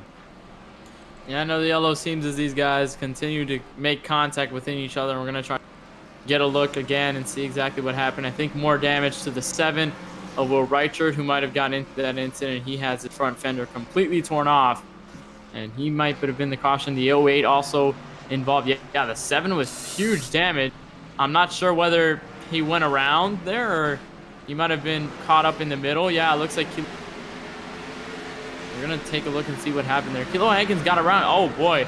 The 7 was slowing down, and then the 60 got into him, and then the 72 spins right in front of him. Boy, that's a bizarre wreck. I don't know why he stayed out, or just he was slowing down dramatically on the front stretch while those guys were near him. Yeah, he was slowing down dramatically, and then look at him braking right there. The 6 gets hit. The 60 goes into the wall. Then Kilo Hankins, I guess, trying to get around it. He swerves out, and he falls down right in front of the 7. Boy, tough break for Will Reichert. I'm still confused as to how that happened. I'm going to have to find out with the race officials and see exactly what went down with the 7. That's certainly an odd situation there, but we got a question in the KBRN chat from Quentin Heltzel. Asks, I'm a little late to the party. How is the 47 of Preston Cope looking overall throughout the night? Well, if you're looking at him right now on track, he is currently in first. He has held the first position for just a handful of laps now, especially since these cautions continue to have fallen. They continue to get called out on the racetrack, so Preston Cope continues to lead this race. And overall, he was stuck in the back a little bit early in the run, and ever since he has been stellar on the track, and he kept himself up front. And now he continues to lead this race in what looks like still a caution-filled event here. Yeah, and I'm pretty surprised with how long he's staying up front. Obviously, he is on a bit older tires, but obviously looking really good out there. I think if he continue to get more cautions and Blaze McKinney doesn't get the chance to get around him, I think he'll be set for a good finish finally. But just something I'm looking at my statistics, there are 97 laps completed in this race. And Carl Faust hasn't pit once. So he is on 97 lap old tires. Yeah, and he's keeping himself in fourth. I think he's banking on all of those cautions to continue coming out, and he doesn't really have to use those tires all too much other than just watching how much input in the gas he puts on the restart so he doesn't spin his tires. But other than that, he's got 97 laps clean. It looks like his car is completely clean. He has no damage apart from, I think, some rear damage on the spoiler. Yeah, just a little bit bent up. But other than that, he is pretty much clean through on out. He started 19th. He's worked himself to 4th. And I think that's also been a case of him staying out and not taking any tires or fuel. So he's now in 4th, and he is continuing to stay within that top 5 as soon as the cautions come out, because for some battling for any position.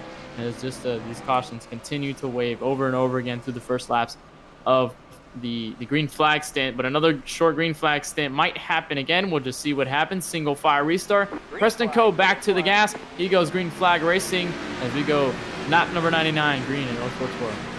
Yeah, just approaching just under 50 laps to go here. So it's starting to close in on the final stretch. So this is their last chance to make a move, as Blaze McKinney, obviously racing very aggressively, got into the wall there, but he's moving up to the back bumper of the 47, so here he comes. Blaze McKinney, play the Jaws music, cue it up, I don't know, on SoundCloud, but here he comes to the inside, almost looking down there. Yeah, and now we've had a little bit looking at flag race and possibly make the move he's been wanting to past 30 laps or so, as he continues to dive into turn 1. Looks like he didn't get the best run off of turn 4 as much as he wanted, and he is backing up to that 47, and that could allow the 95 of White, who's been creeping into the second, third, and positions. He has yet to lead a lap this race. I think he's pretty much looking to be hungry to take the spot from them if these guys end up kind of tangling together. Yeah, and it's obviously a good spot to take advantage of a situation there, especially if these guys tangle up, but looks like we got another caution out on the racetrack. We'll just have to see who's that for. And you see a car on the front stretch, the 51 yet again. We'll get a replay of this one.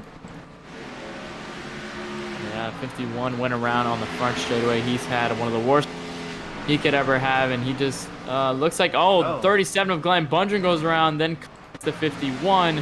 Looks like Bundren was just staying on the inside lane, and I think, oh boy, 72 gets up into him, and that sends him around, and then 51 gets tagged along the way.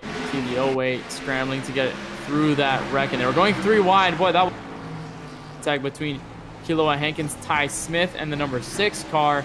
We'll go on board with Joseph Costello. Actually, with Kiloa Hankins, see what happened there. It looks like he got loose. Yeah, you see, obviously it doesn't look intentional, but looks like he just got loose off of the car. As you can see, he was trying to counter steer the race car, so obviously not intentional, not trying to wreck him on purpose. So an unfortunate series of events for that 72 car. Yeah, it has. And he's been collected in some big trouble within the past couple of starts, and seems like he can't really catch a break in North Wilkesboro, and it's kind of hard to. Pretty much scrambling to get positions is any position you can get, and especially with the amount of cautions, you want to gain positions in track position so that you can kind of remain there if that's the way this race ends. And it's kind of tough because there's other guys doing the same thing with the same mindset, with a short track and not too much space on the track in the turns or off of the corners.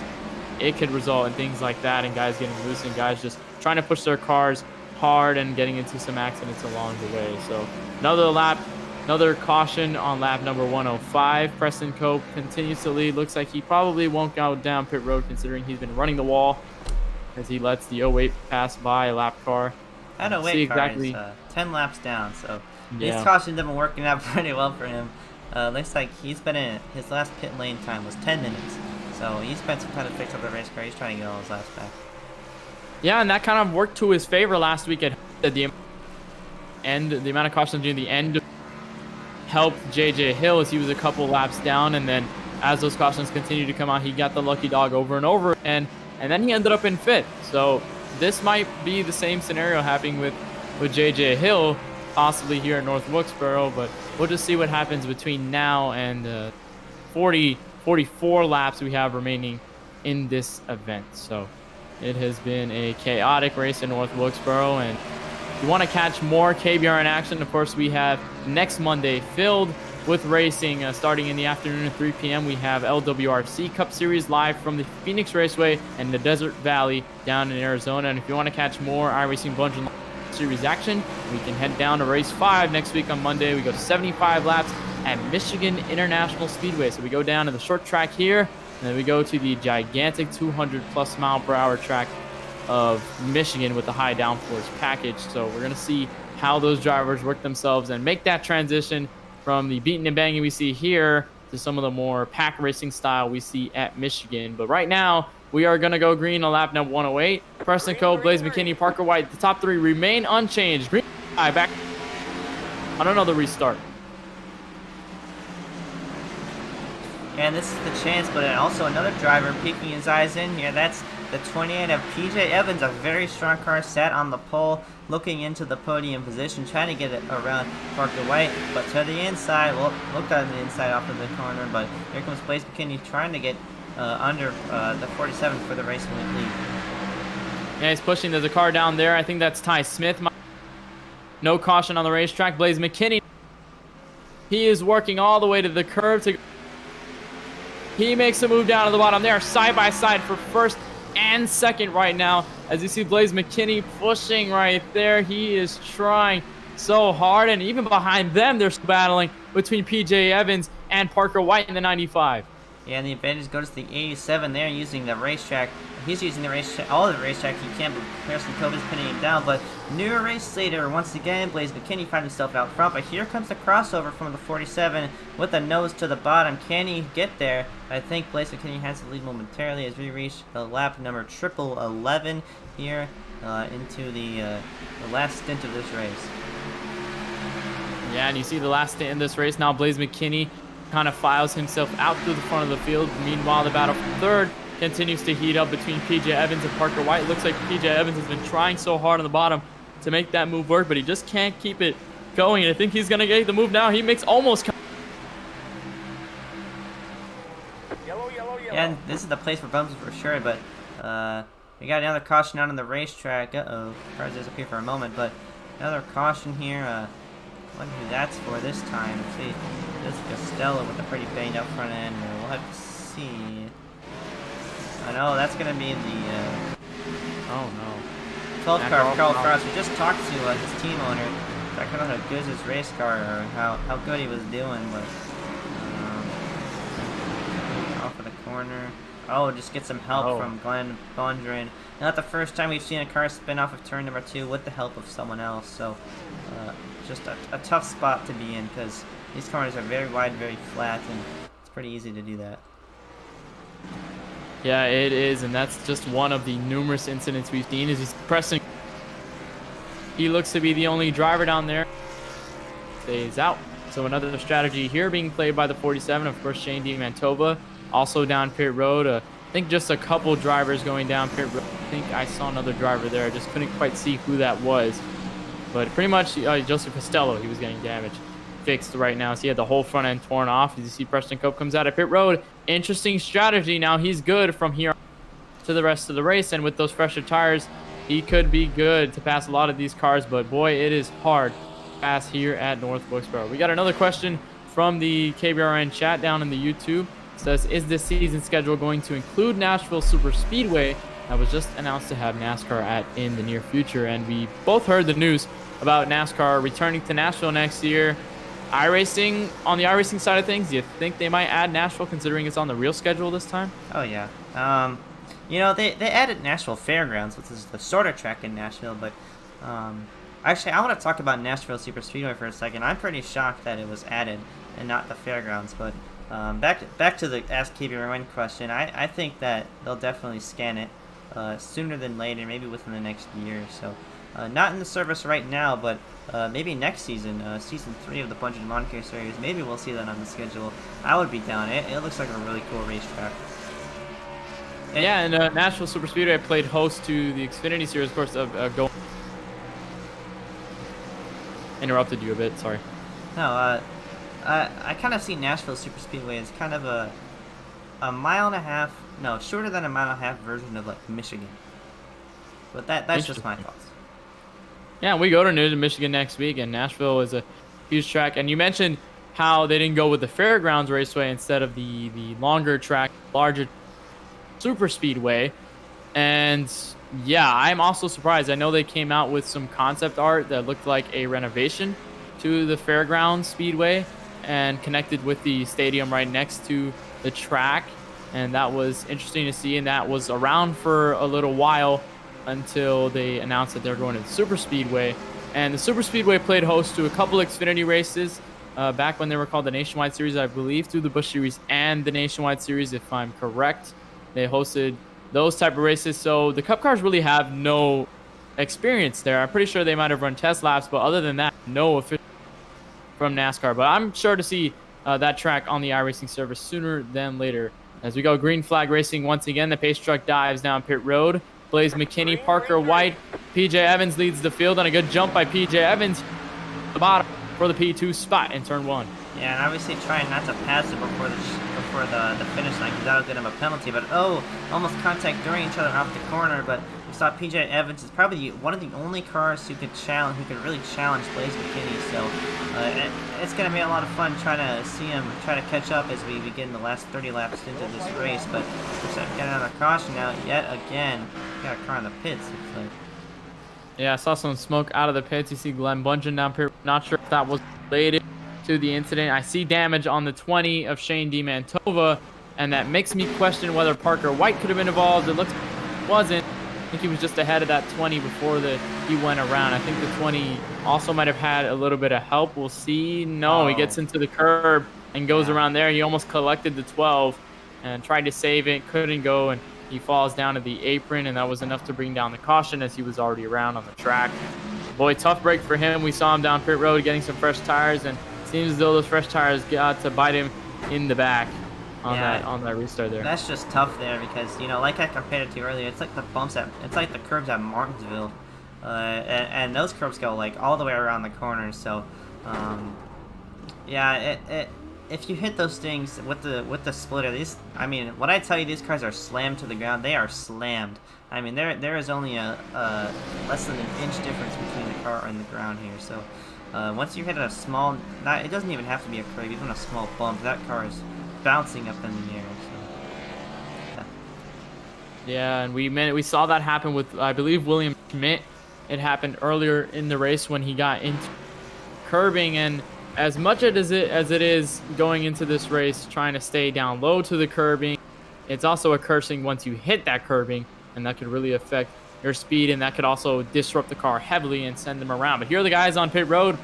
PJ Evans, Paul Granata among the drivers down pit road. They're going to take service and fuel, and those guys pit. Blaze McKinney looks to have stayed out. Grayson Trexler now comes to second. He doesn't end up pitting.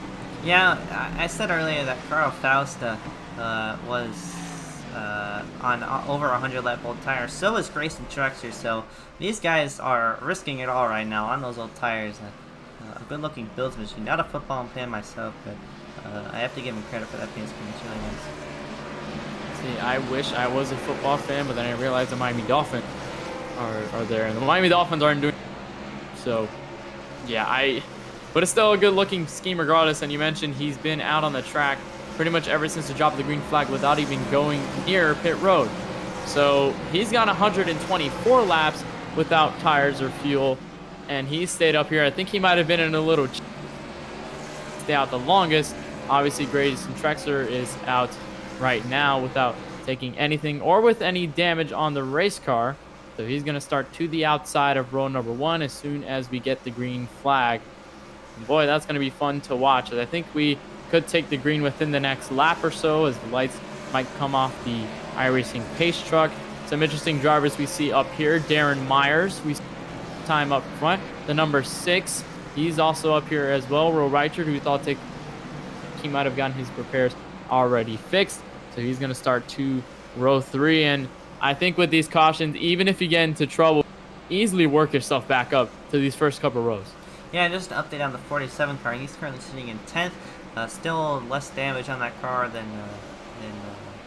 a lot of other people here. But green flag once again. Double file restarts once again. Grayson Trexler on the outside. Lots of new faces back into contention for the win. And contact on the restart. That 6 car got into the 09. Boy, that's going to be tough to see going into turn 1. Hope. Yeah, Darren Myers into the wall. He seems to keep it straight. I don't think there's any more contact. Preston Cook. He gets put in the wall. Dominic Curran involved. Caution comes out once again with 24 laps remaining in this event. You see PJ Evans also around. He started near the front of the field. I think he might have gotten collected after the incident. But another tough break for Preston Cope, who seemed to was working himself through the field after his pit stop, and that did not work well for the 47. It all started with Darren Myers hitting the wall. Look at this contact start of the restart. You see Will Reicher goes down low. He dives it way too deep. The 09 goes into the wall. And just it is chaos from there on out pretty much. Yeah, and it looked like, oh my god, that is horrendous neck code on the 28 car. But looks like the 47 just tried to squeeze low and just got into the grass and, you know, just tried to counter steer and went into the wall. So that's just unfortunate for him. Yeah, he's had pretty much a roller coaster season, and it is not resulted in good finishes for that 47 camp. And you must feel for that 47. He has had so many good runs. He's had great cars through on out. He's always looked like he can be a contender easily for the race wins. And then he gets into trouble late in the run and pretty much out of his control, excuse me. And then that pretty much kind of settles his race, which is pretty unfortunate. Yeah. Agreed. Agreed. Yeah, you know, I'm a league racer myself. I came pretty close to a championship, and I know the feeling of, you know you're fast. You know you have a fast race car, and you know you can pull out good finishes, but, bad luck just gets the, most of you. And from personal experience, I lost the championship because I shifted down while going 270 miles an hour. So I know what that pain feels like. Not saying that it sizes up to the bad look that Preston Cope is having. It's definitely tough to go through. 270 miles per hour. Oh. No, 170. Okay. That's my bad. Yeah, you said 270. I was like, boy. Not even. I'm not sure whether we're in a stock car or car, but Even any cars can go that fast. No, they go just about 230, 235, I think. Only in Indianapolis. Yeah. Some other tracks to do. Yeah, we got an Ask KBRN question, more of a statement, but you can say that the 47 is this series is Chase Elliott. So, yeah, I think I agree with that. That's a pretty safe bet. It's not too bad of a statement. I don't think. 2017 Chase Elliott. Yeah. That can make a lot of sense. He's already struggled, but I do feel really. And you're looking at the chrome car of Curtis Granger, who had a good night. Instead, he's certainly not having the best night here in North Wilkesboro. He's had a lot of damages, looking like a modified out there, like we said a couple times already in this broadcast. But we're gonna go green once again. Lap number 132, just about 18 laps left in this event. Blaze McKinney, who we've pretty much not surprised to see him up front. He continues to lead this race. Grayson Trexler will start on the outside on the oldest tires of the field. Then the 6, the 79, Vasseur, then William Schmidt. These guys will take it down. Green flag back in the air with 18 laps remaining at North Wilkesboro. Yeah, pretty much anyone has newer tires than these top two guys, so they're obviously faster than them. But obviously the fresher tires up front right now is Keela Hankins in that 7.2 car. We saw him at Richmond get fresher tires than everyone else. He scored a top 5 finish, so we might see that again as he starts to move himself up here. But for the second spot, here comes Alfred in that 6 car, looking for the second spot and maybe more. Yeah, and just his second start, he's looking strong right now in that Air Force. Cleared the 54, and I think now it's time for the 79 to pounce. We got another. Looks to be Parker White, Glenn Bundren, Carl Faust again involved, and more chaos happens as we kind of get a green flag runs, and we can't really get them solidly placed as we see the conflict that was happening. There's already 3. Oh. There was already trouble. Yeah, Joseph Costello gets into Carl Faust. They already got into trouble prior. There was just 2 separate incidents. You see, yeah, the 09 gets into the 95, goes back up on the racetrack, and then collects these guys around. I believe it was Ty Smith involved, and those guys have been stuck to the rear of the field. Those guys have suffered a lot of damage. Continue to suffer more damage here at North Wilkesboro. Just tough with 15 laps to go. Yeah, and we also got another Ask KBRN question. It was everyone's pretty much a rookie at this track, but because there isn't much experience here, is it any different than Bristol? Well, I can tell you that the key similarity from Bristol to this track is, despite them both being short tracks, the thing about these is there's really not a lot of room for error. Because there's such little room on the racetrack, and it's tough to stick it 3 wide like we saw on the back straightaway, but there's just no room for error, and if you have a loose race car, you can chase it up the track, at any other racetrack, but at a short track, when you chase it up, then there's the wall there, so it can sneak up on you, and it's definitely tough.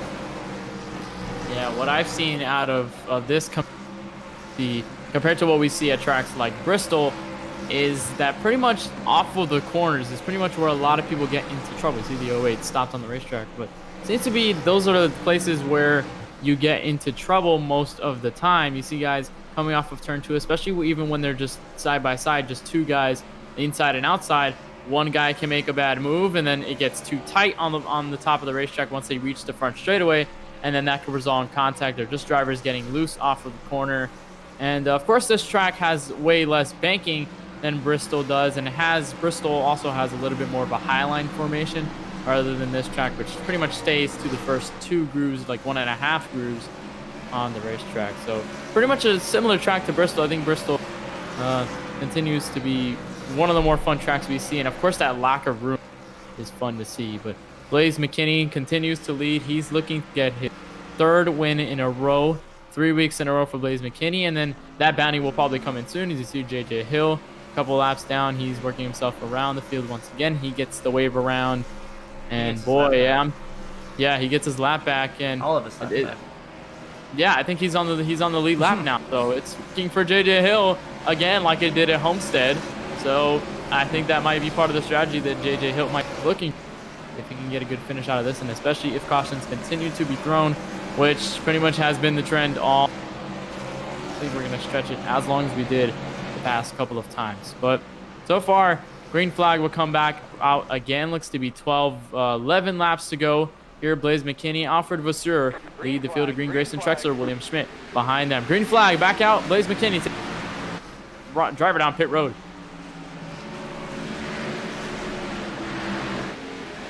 Yeah, but fresher tires are going to come into play this run. It's going to be interesting to see the 6 and the 87 battle out. The 87 car obviously a lot more consistent, but the 6 car does have the new tire advantage. So it's going to be exciting seeing these guys duke it out. But wow, lots of checking up behind them. Yeah, there's a lot of guys going 3 wide. That could signal trouble, and it does.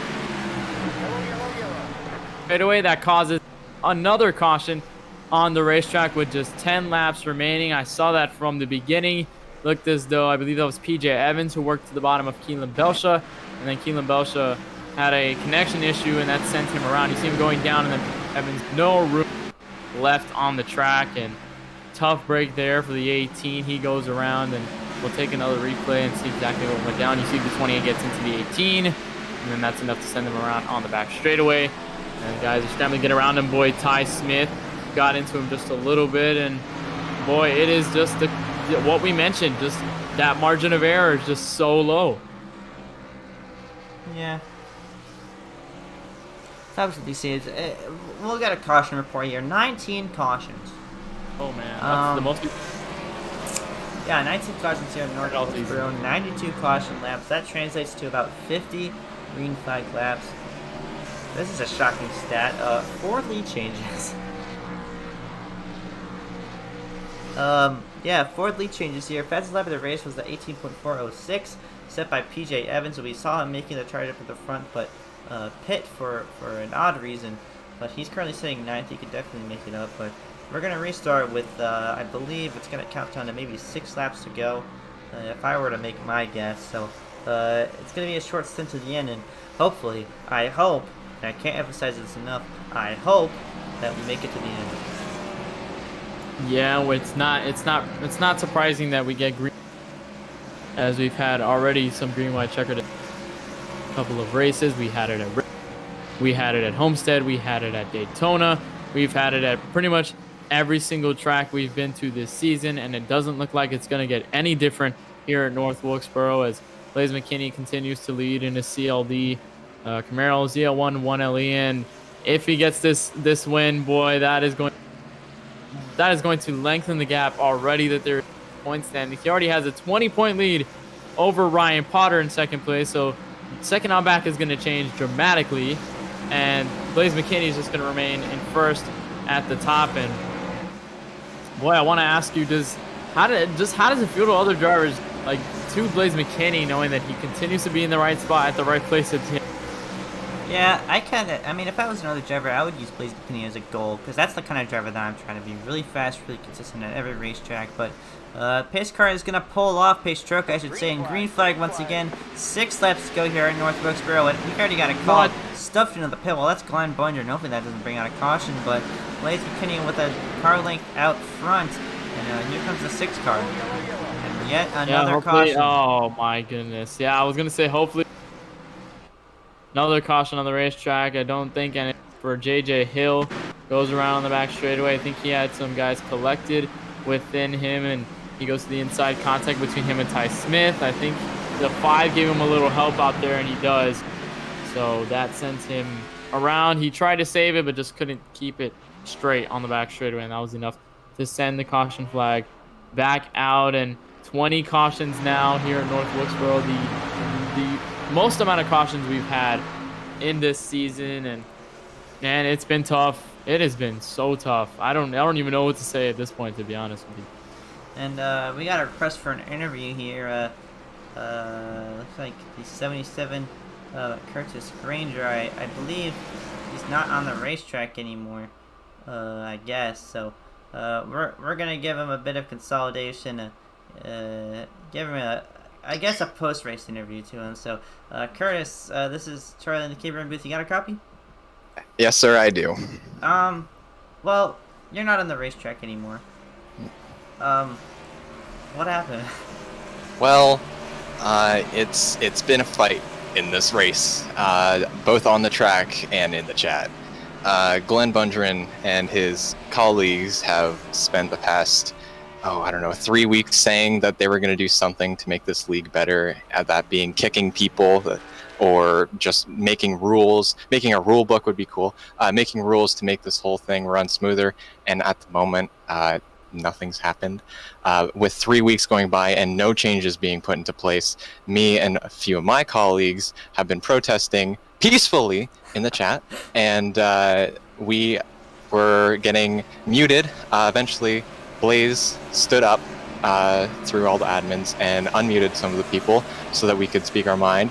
But I said to Glenn that nothing's been done, and it's your fault for this, 92 caution. What are we at? 92 cautions, something like that.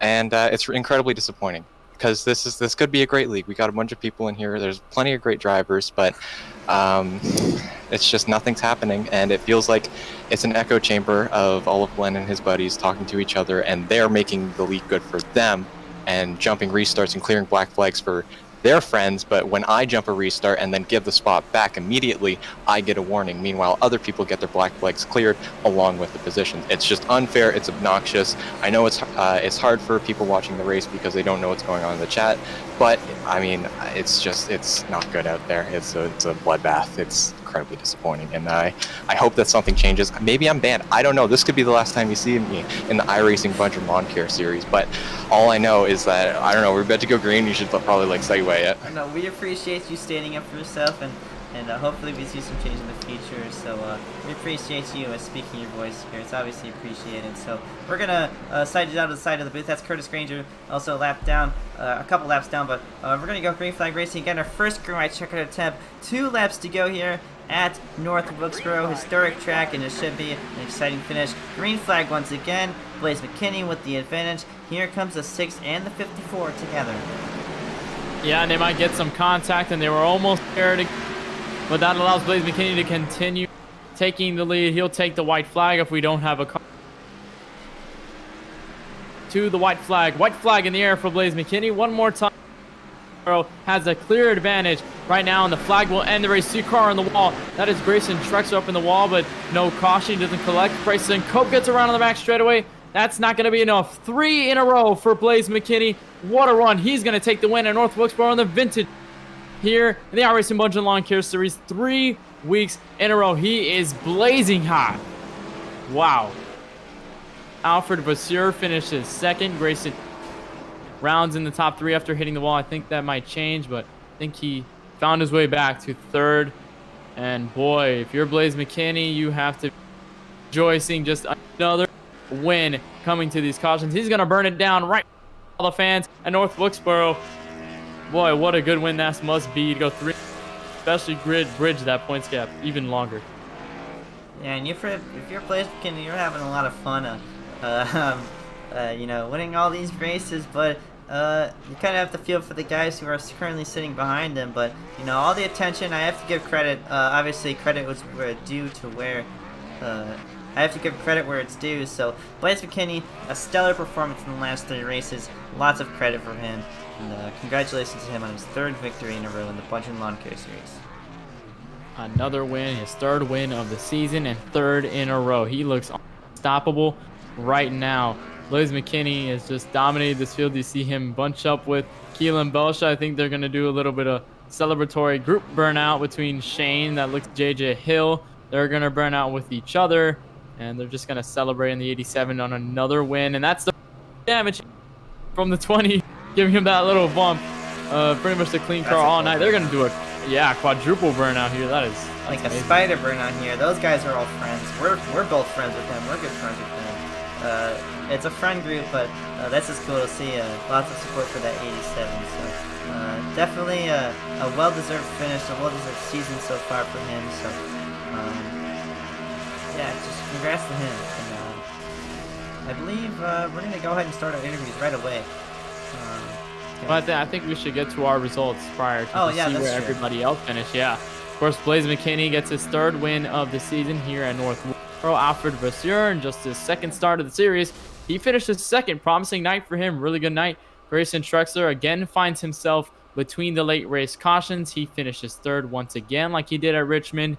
PJ Evans rounds back from having a tough night early on to 4th place finish. Kelan Hankins, how about him? Back in the top 5. Then William Schmidt, Parker White, Jackson Steiner, Paul Granada, Kelan Belsha round out the top 10 here in North Wilkesboro.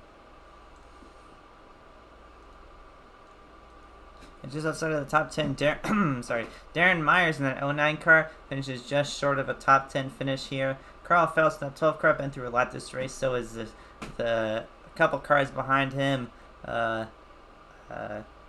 They've been through a lot. Carl Phelps 12th, JJ Hill 13th, Bresenko 14th, Ryan Potter 15th, Ty Smith 16th, Shane DiMantilva 17th. That will complete your cars from the lead lap. Will Reichard been through a lot this race as well, 18th. Dominic Curett 19th, and Glenn Butcher will out your top 20.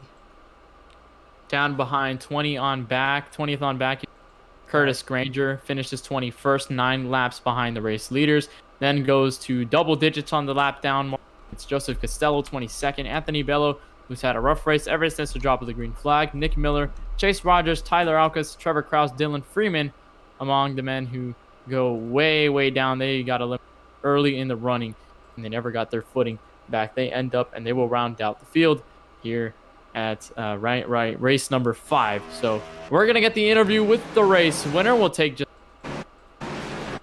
a little bit of a short break, and once we do, we'll get all the guys in here and give their thoughts, especially the race winner, Blaze McKinney, your winner at North Wilkesboro. You're watching the iRacing Bundren Lawn Care Series.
Welcome back to North Wilkesboro. We've had an exciting race, and it was Blaze McKinney at the top of the board. He wins this race, and the interview into victory lane. Blaze McKinney, welcome to the booth. Hello. Hello. Well, you have just won 3 races in a row in the Bundren Lawn Care Series. Just tell us how that feels and how your car felt tonight. Yeah, it was amazing. I was bummed that we didn't get pole, but I knew that we had a good car, so I just wanted to just stay out of trouble all day, and we actually did that. I don't think I got in one incident point the entire race, which was surprising, and I never used my fast repair, so that was the plan in the starter race, just to stay out of trouble, and we did, and just avoided the wrecks, and just tried to stay out front for as long as we did, and came out front. Yeah, you ran a dominating performance, and I heard mid-race, pretty much throughout the beginning of the race, that there's a bounty now set on your head, just about $5 set, if you can go ahead and win next week. Is there anyone you're looking? If there's anyone you're looking at that might be that sort of competition for those $5 next week? Yeah, in the middle of the race, Glenn's like, because once I got back to the lead, he was like, "All right, now next week, if you win this race this week, next week you're gonna have a $5 bounty." So I'm like, okay, that gives me more incentive to try to win. So I think PJ, who was up there early in the race, he got caught up in a bunch of trouble. That's why he wasn't competing. But if he races next week, I think he'd be some good competition for me. Preston, I feel bad for Preston. He was up there racing with me, and he keeps getting caught up in wrecks. I think he's pretty quick. He could probably battle with me. There's a lot of guys here that can just fun. Hopefully we get some good competition next week. I'm excited. It's gonna be fun to try to hold those guys off. Yeah, and recently within the past couple races, it caution fest. Of course, more than 20 cautions tonight, so it's been Yeah. rough for the drivers out here, especially you. I know that you've tried to run down Preston Cope within those last couple of restarts, and you just couldn't, considering the amount of cautions. But we'll let you celebrate your win, and of course, before you get out of here and go celebrate here in North Wilkesboro, you got anybody you want to thank for making this happen? Yeah, Crystal Designs for coming on board again.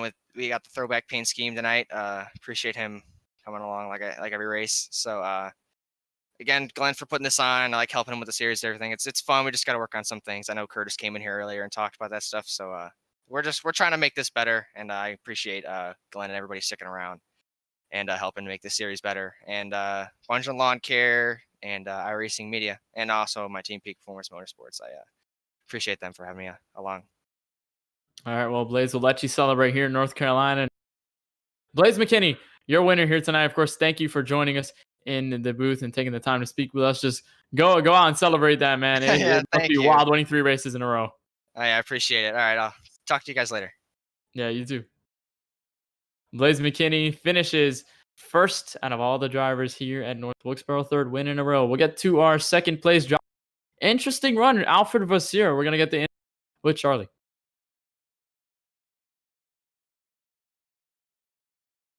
Yeah, I got a copy.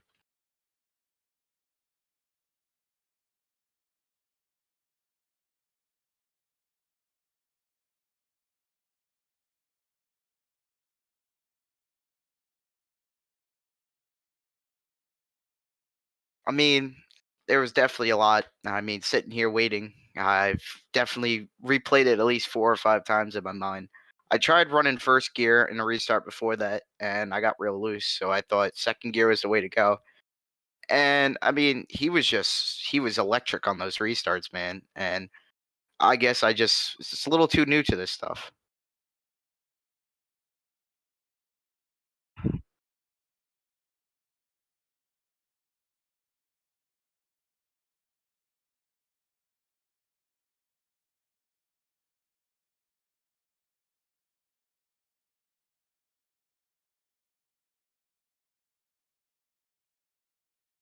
Well, it seemed like near the end of the race, it seemed like outside of the top 10, if you were outside the top 10, there was a big gaggle of cars trying to get into it. So it seemed like once you got past that, you were fine. And then it came down to who was the best driver wise.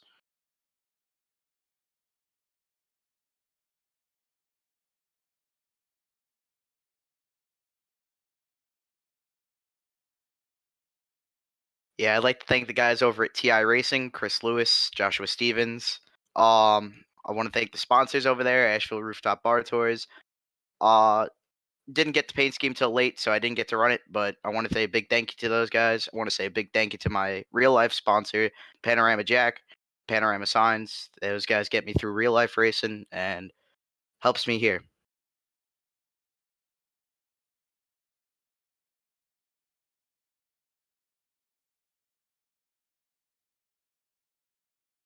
All right, see you guys next week.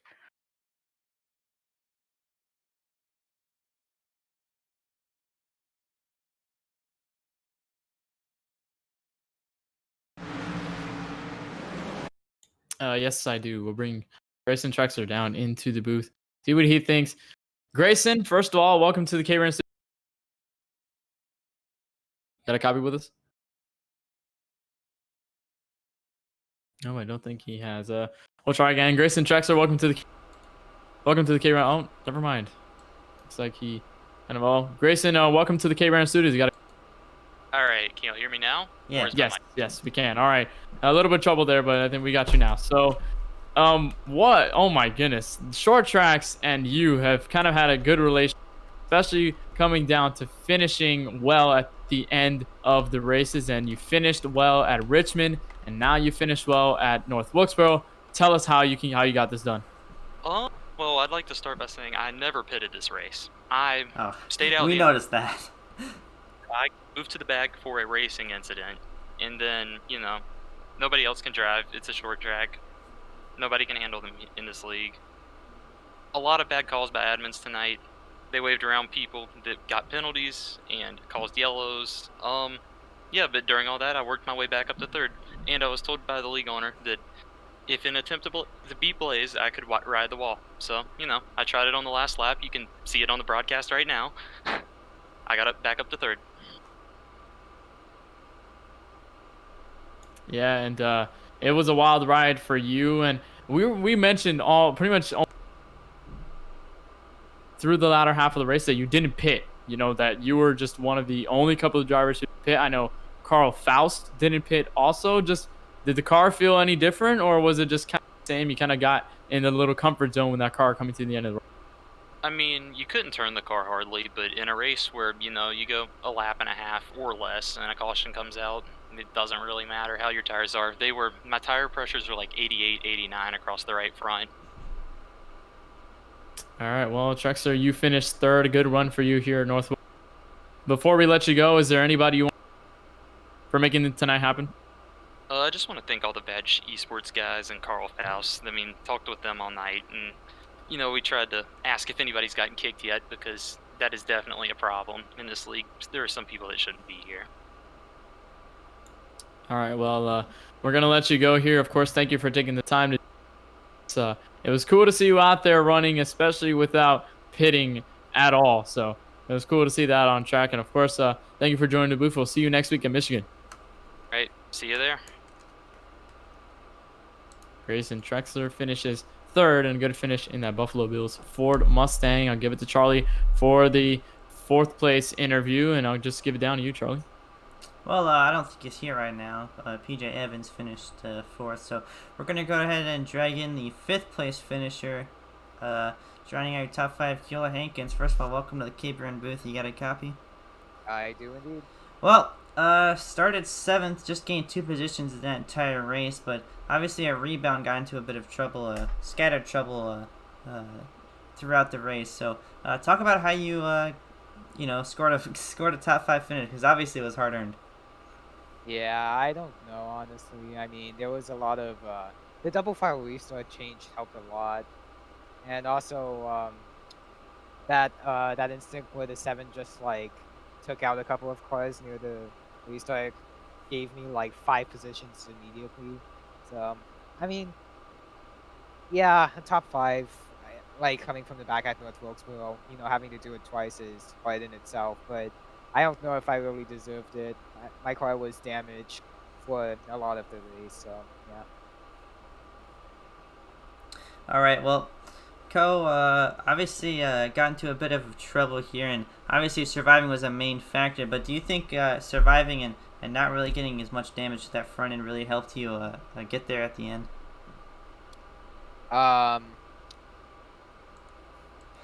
Well, a lot of the wrecks happened beside me, and every time they were in front of me, I just got involved in it. But I guess a lot of the wrecks were in the back, and once I got like mid pack, then I sort of escaped.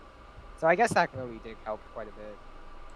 All right, well, Kobe, appreciate you coming out tonight and racing. Obviously, a wreck field a race for sure, but we do appreciate you sticking out with us and staying there to the end. So we hope to see you come next week. But before we let you go, do you have any teams or sponsors that you'd like to thank? I'd like to thank you guys for broadcasting. I mean, you guys do a great job, and I watch it almost every time after the race. I'd like to thank Dr. Pepper Esports for signing me. I know that's probably what Charlie wanted to hear. Let's go. And I don't even know if Focus Coffee is still alive. I don't drink coffee, but I'd like to thank them anyways for, being there. All right, well, Cole, we'll see you next race, man. We hope you show up for that one. All right. And that was Kelan Hankins signing himself out of the booth. That will complete your top 5 interviews. And, yeah, a crazy one for sure. Yeah, it was a wild one here in North Wilkesboro, and the most amount of cautions here this entire season. And Michigan, boy, I know that these tracks are completely different, but so far what we saw at Daytona, hopefully that type of racing can kind of transfer into what Michigan will end up being next Monday. So Charlie, I want to ask you before we wrap things up here on the broadcast, is there any takeaways from North Wilkesboro you think did a good job on its first time outing? Well, I think it did just as good of a job as Richmond, and the job quota can be debated, but I think that these guys definitely showed their aggressiveness tonight, and yeah, it was a crazy one for sure. And if this one was crazy, I can't wait to see what the rest of the races are like. Yeah, and of course, if you want to catch more action of the iRacing Bundren next Monday at the Michigan International 5 laps, that'll be race 5. Then on to Iowa, Charlotte, Darlington, Las Vegas, Chicago. And I think Las Vegas is the final race until the start of the playoffs, just a 9-race regular season. And then we have the rest on to determine the rest of the guys. You see the Dale and Steve still smiling, considering what happened here at North Wilkesboro. They're still a good time. North Wilkesboro, they're going to be there after we wrap up the broadcast. And just another wild one here at this vintage track. And of course, if you want to tune in to more KBRN coverage, we on Monday afternoon, that'll be at the Phoenix Raceway down in the Desert Valley in Arizona. So that's going to be fun to watch, see how those guys manage that around next Monday. And of course, Bundren Series next Monday as well on 9 p.m. Eastern, unless there is an Xfinity race or any real NASCAR race that could push it back just a little bit more. So if you want to tune into that, of course, tune on to the K1 Racing Network coverage for you. So what a wild one here at North Wilkesboro. Blaze McKinney, third win of the season and third straight. He's on a hot one tonight. It's going to be interesting to see how the bounty works out next week. But he's going to celebrate here in North Carolina. And for everybody here at the iRacing service, follow us here in the booth. For Charlie Baier, my name is Kenneth Bueno, saying good night from the vintage track and the 1987 track of North Wilkesboro.